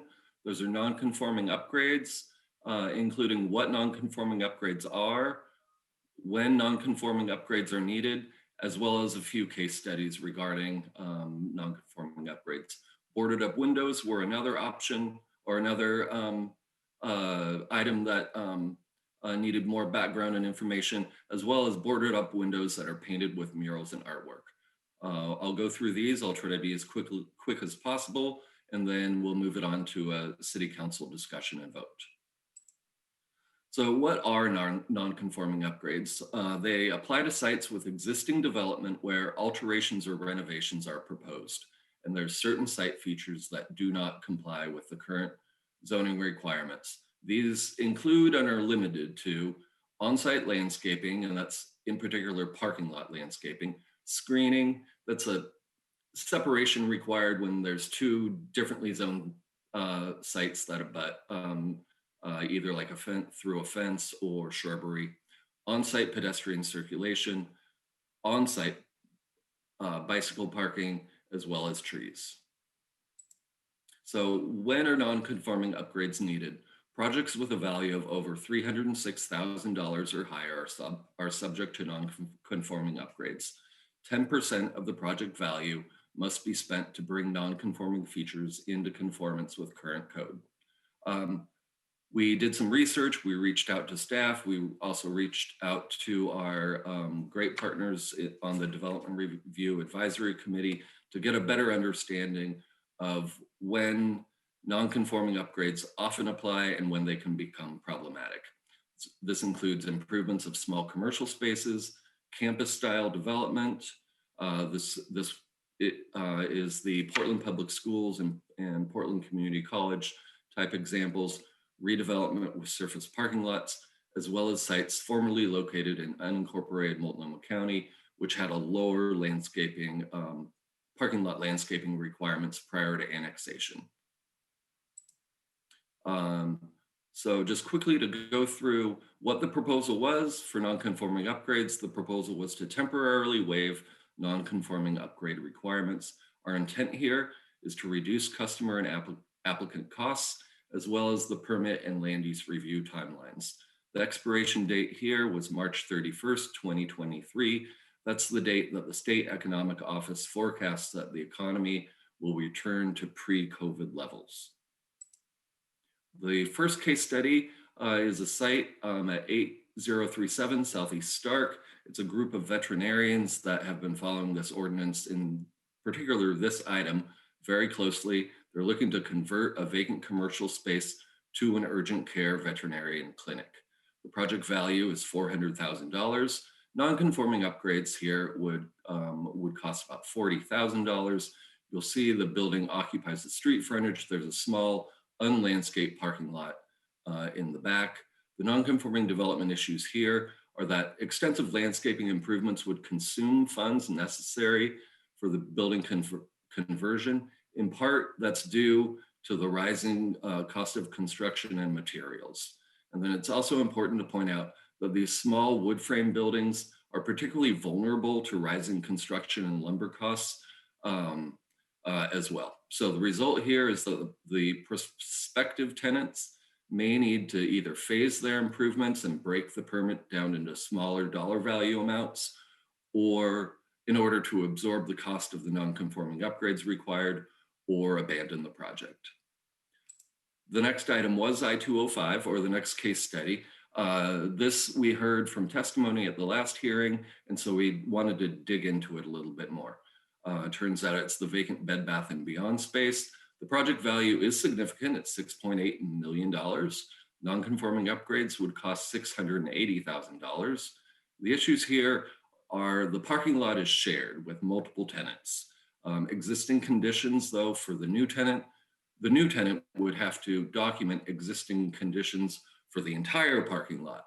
And this gets down to the level of identifying tree species and counting shrubs.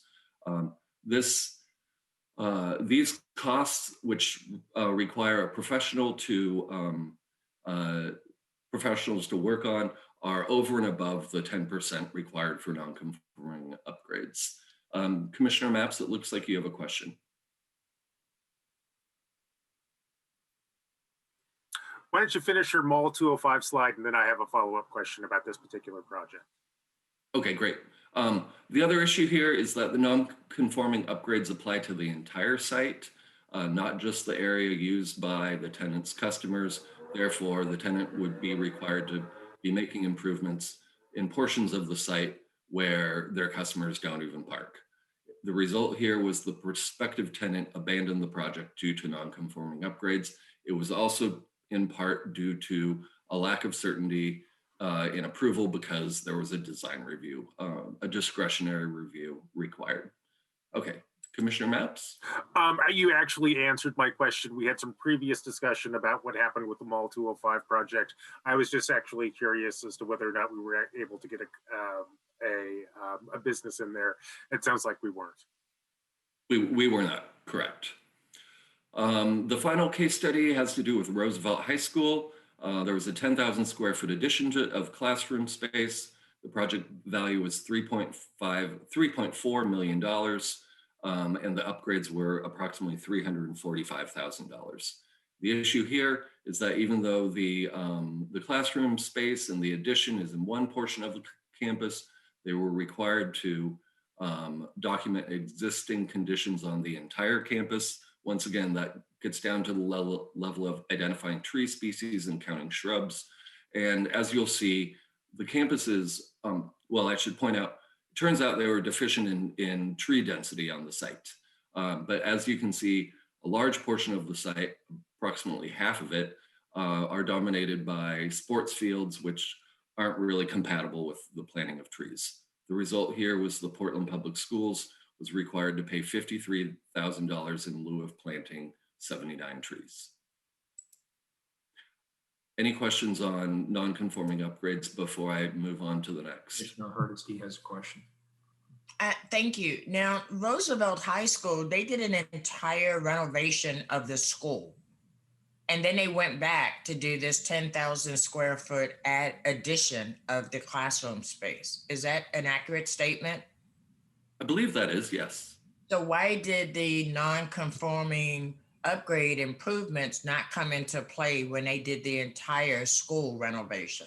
It's all about the timing of when code regulations are adopted. So there were new regulations after the initial? Exactly. Okay, that's helpful. And it seems like 53,000 is a puny amount of money to pay for 79 trees in an area that is not tree dense. Who sets the rate for what you pay in lieu of actually planting trees in an area that is tree deficit? Ultimately, City Council sets the rate. And so what are we charging for trees when we pay 53,000 for 79? This is a fee schedule set by Parks and their Urban Forestry Division.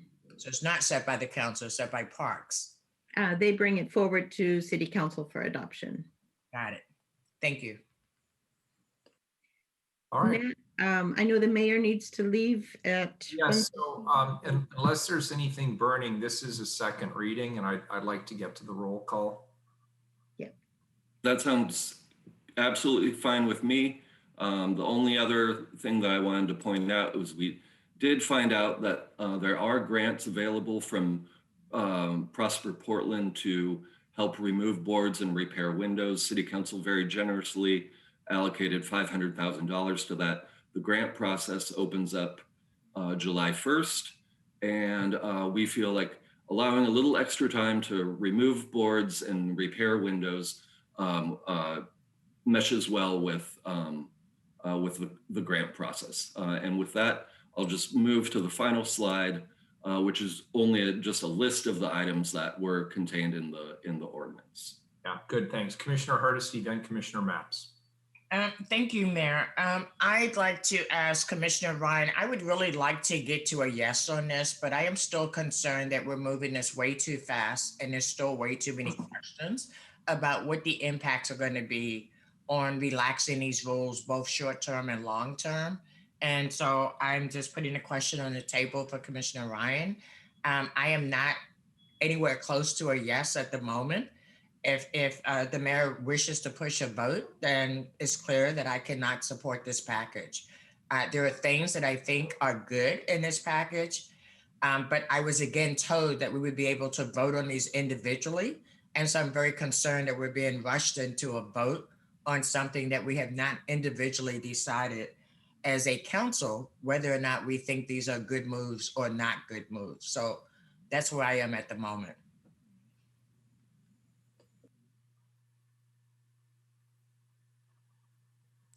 I wanted to hear Commissioner Mapp's comments before I respond. And do we have any testimony? It's the second reading. Oh, that's right. Right.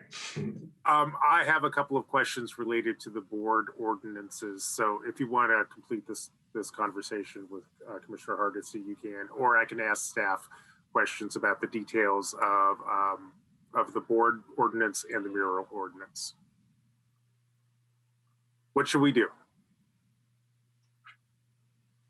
Well,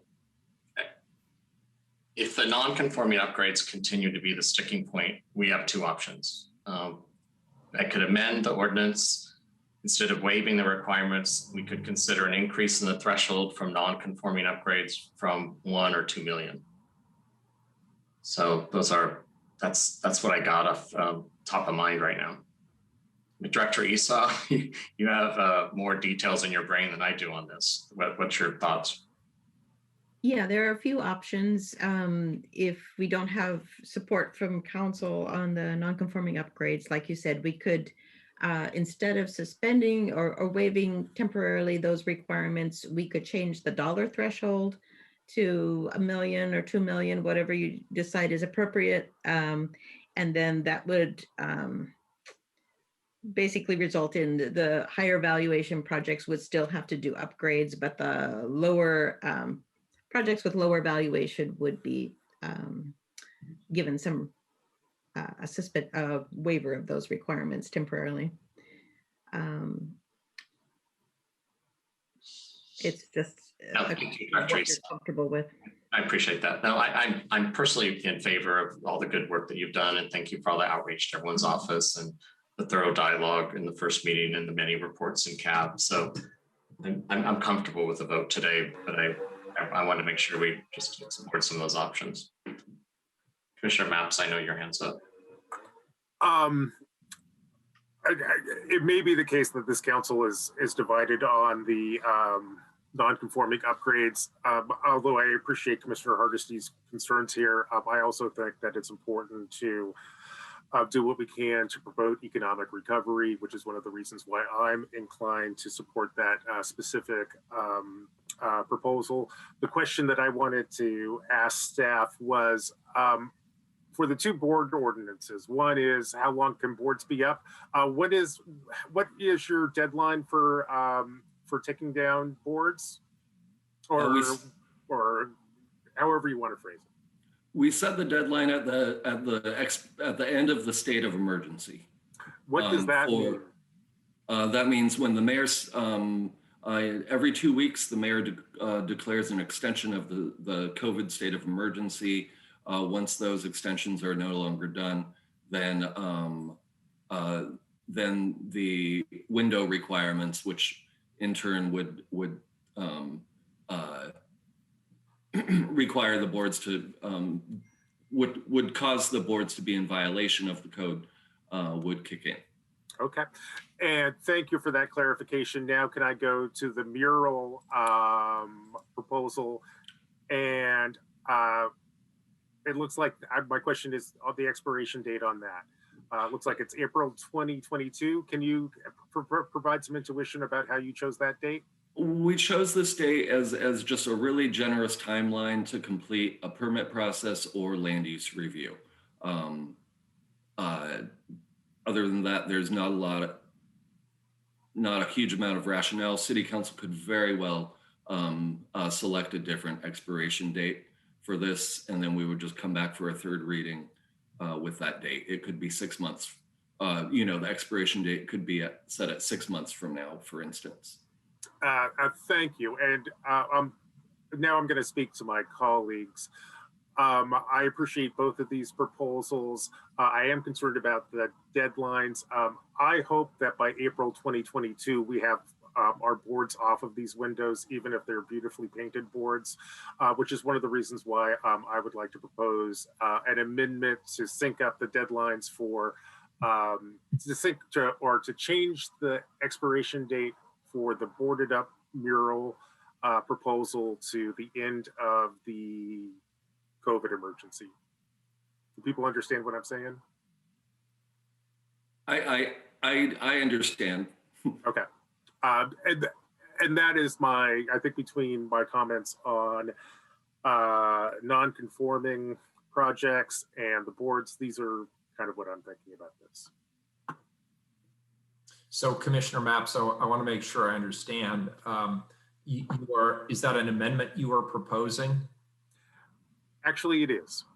Okay. So I'd like to change. I will second the amendment for discussion purposes. Commissioner Hardesty. Thank you, Mayor. I still don't know if we've answered the question of who owns the mural and what's going to be the process to ensure that the artists have continued to maintain ownership of their work.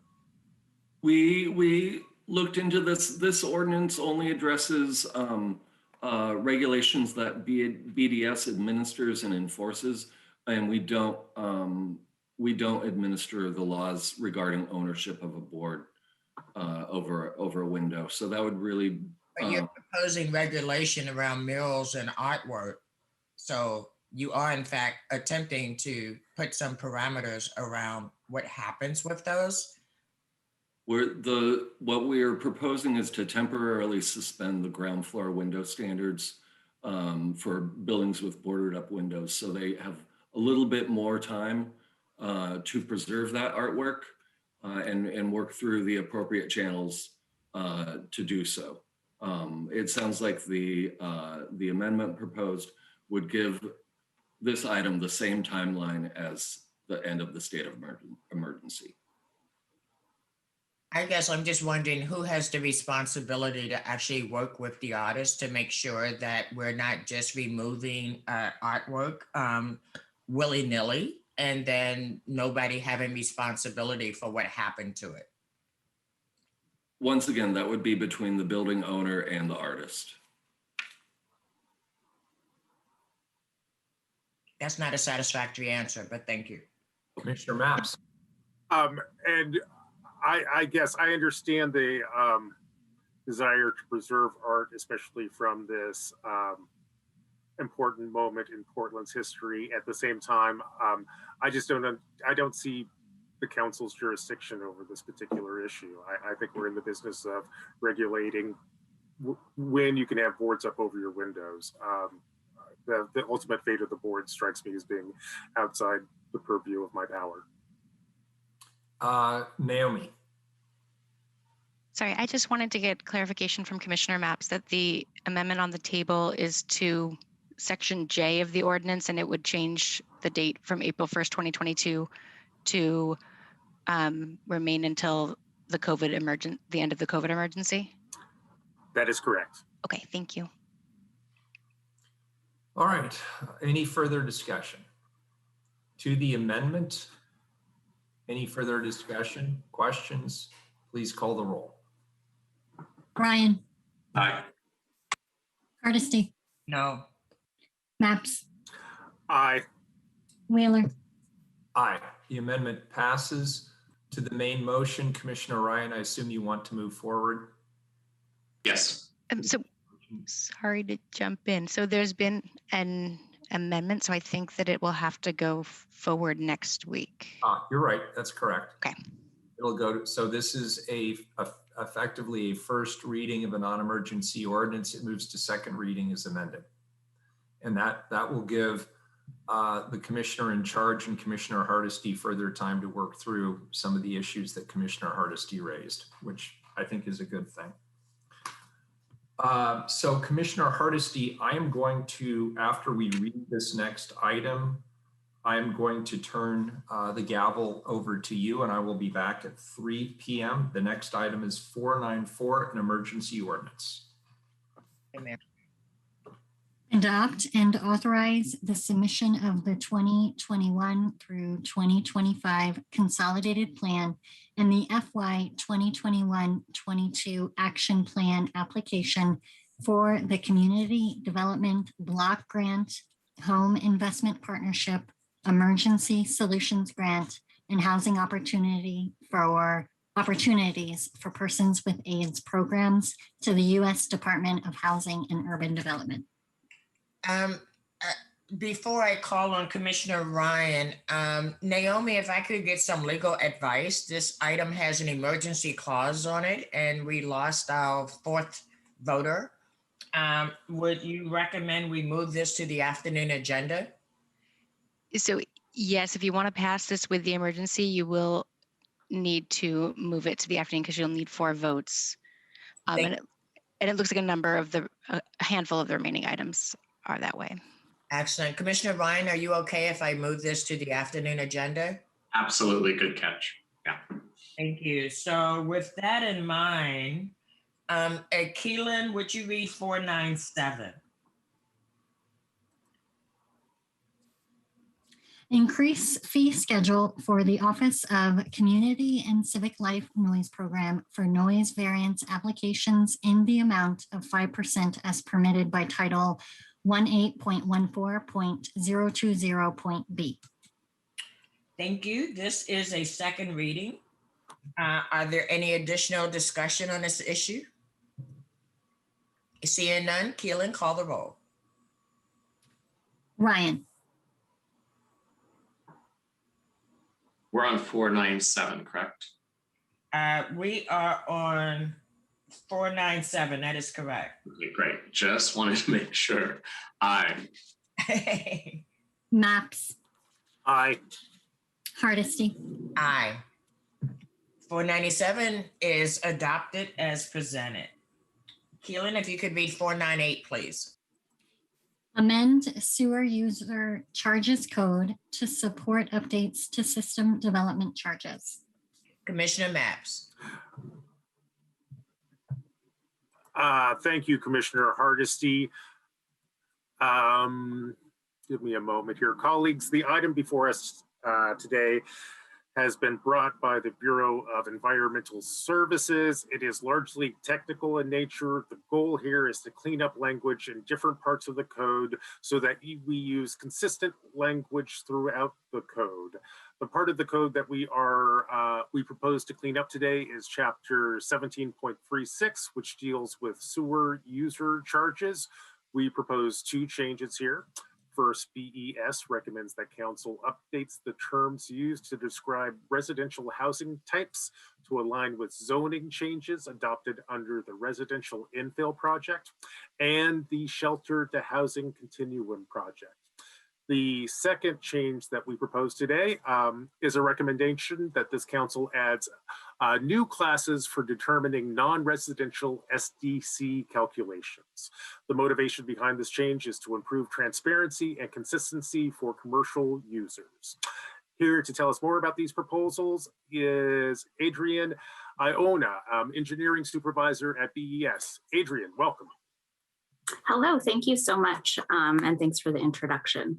Again, my name is Adrienne Iona. I am the manager for BES's new codes, rules, and manual team. And I'm here to present, oh shoot, I'm not cheating. I have to share my screen still. I'm here to present changes to our, to chapter 1736, our sewer user charges code. So 1736 governs collection of sewer user charges by BES.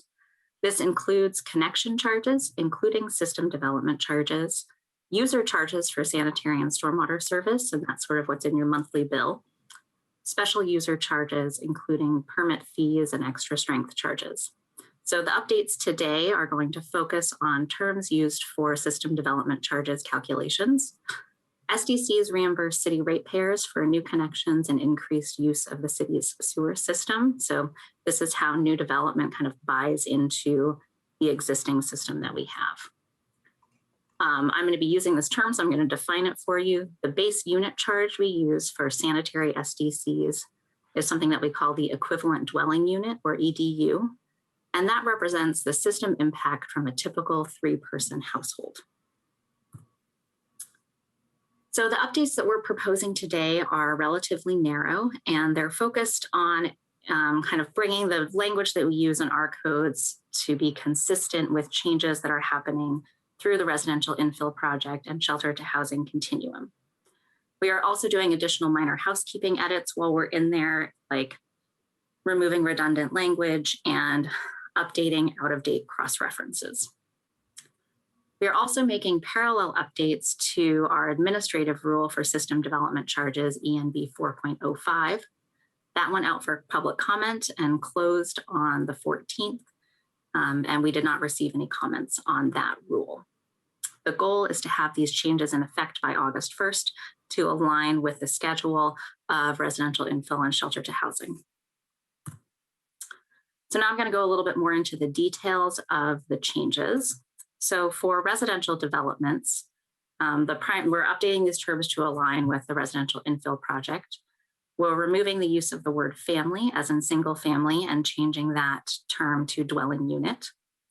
We're streamlining language around accessory dwelling units and multi-dwelling developments allowed under residential infill. The totality of these changes, we don't anticipate changes to charges for these development types. What we're doing is really clearly stating that when you're a single house on a single lot, you're charged 1 EDU, and when you have more than one unit, a house and an ADU, or a multifamily development, you're charged 0.8 EDU per unit. The changes that we're making today do not have any impact on the existing exemptions we have for ADUs and affordable housing.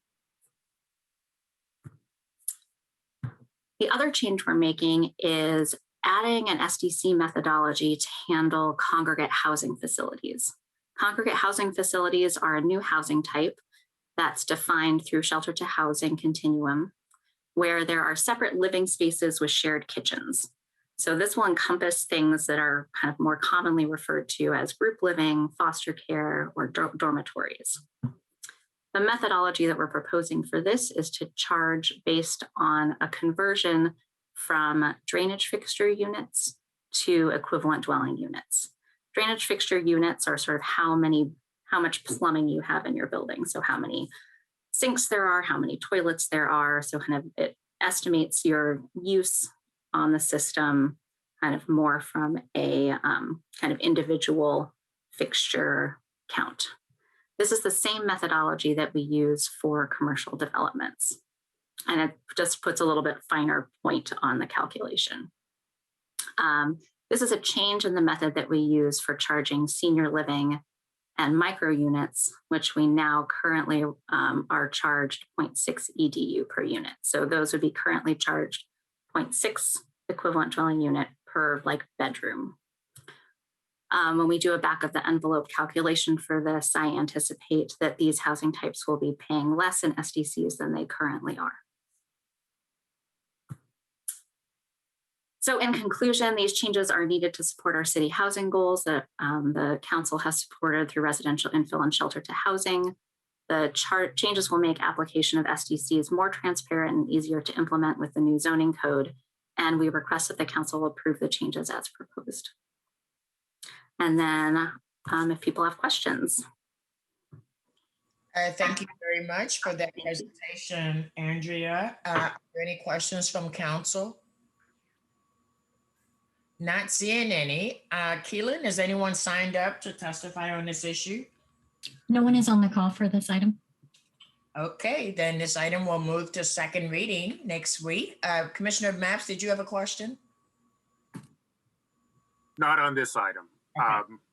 Although, as long as I have the floor here, I would like to pull 499 from the agenda for today. I will reschedule for another day. Thank you very much. We'll pull 499 for additional work back to Commissioner Maps' office. Thank you. Thank you for that, Commissioner Maps. And just for the sake of council, we are going to, for the public record, we're going to move item 495, I'm sorry, 494, 495, and 496 to our afternoon agenda. We will place them at the end of the agenda to ensure that we have the 4/5 requirement. Commissioner Ryan. Yes, we also pulled 487 from consent. It also has asterisks on it, so that would have to go to the afternoon agenda as well. Thank you for that, Kat. So we have 4 other items that will be added to the bottom of our afternoon agenda. Keelan, if I am accurate, we have concluded the morning's agenda, notwithstanding the 4 that will go to this afternoon's agenda.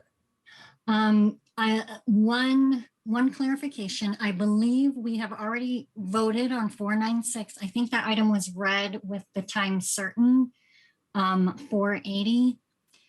So this was the waiver to Title 17. Oh, you're absolutely right. Yes, we've already done that one. We accomplished that one. A good. So now just 3 we have to carry over. And then one additional thing, President Hardesty, I believe we might need to read the item that was referred, item 499. That might yes, please. Keelan, if you would read that item before we allow Commissioner Maps to pull it back. Thank you. Thank you. Approve findings to authorize an exemption for a class of public improvement contracts from the competitive bidding requirements and authorize the use of the alternative contracting method of price agreements for construction services. Thank you very much. Commissioner Maps is pulling that back to his office. If there's nothing else for the good of the order, we are adjourned until 2 p.m. this afternoon for our afternoon session. Thank you. See you soon. Recording stopped.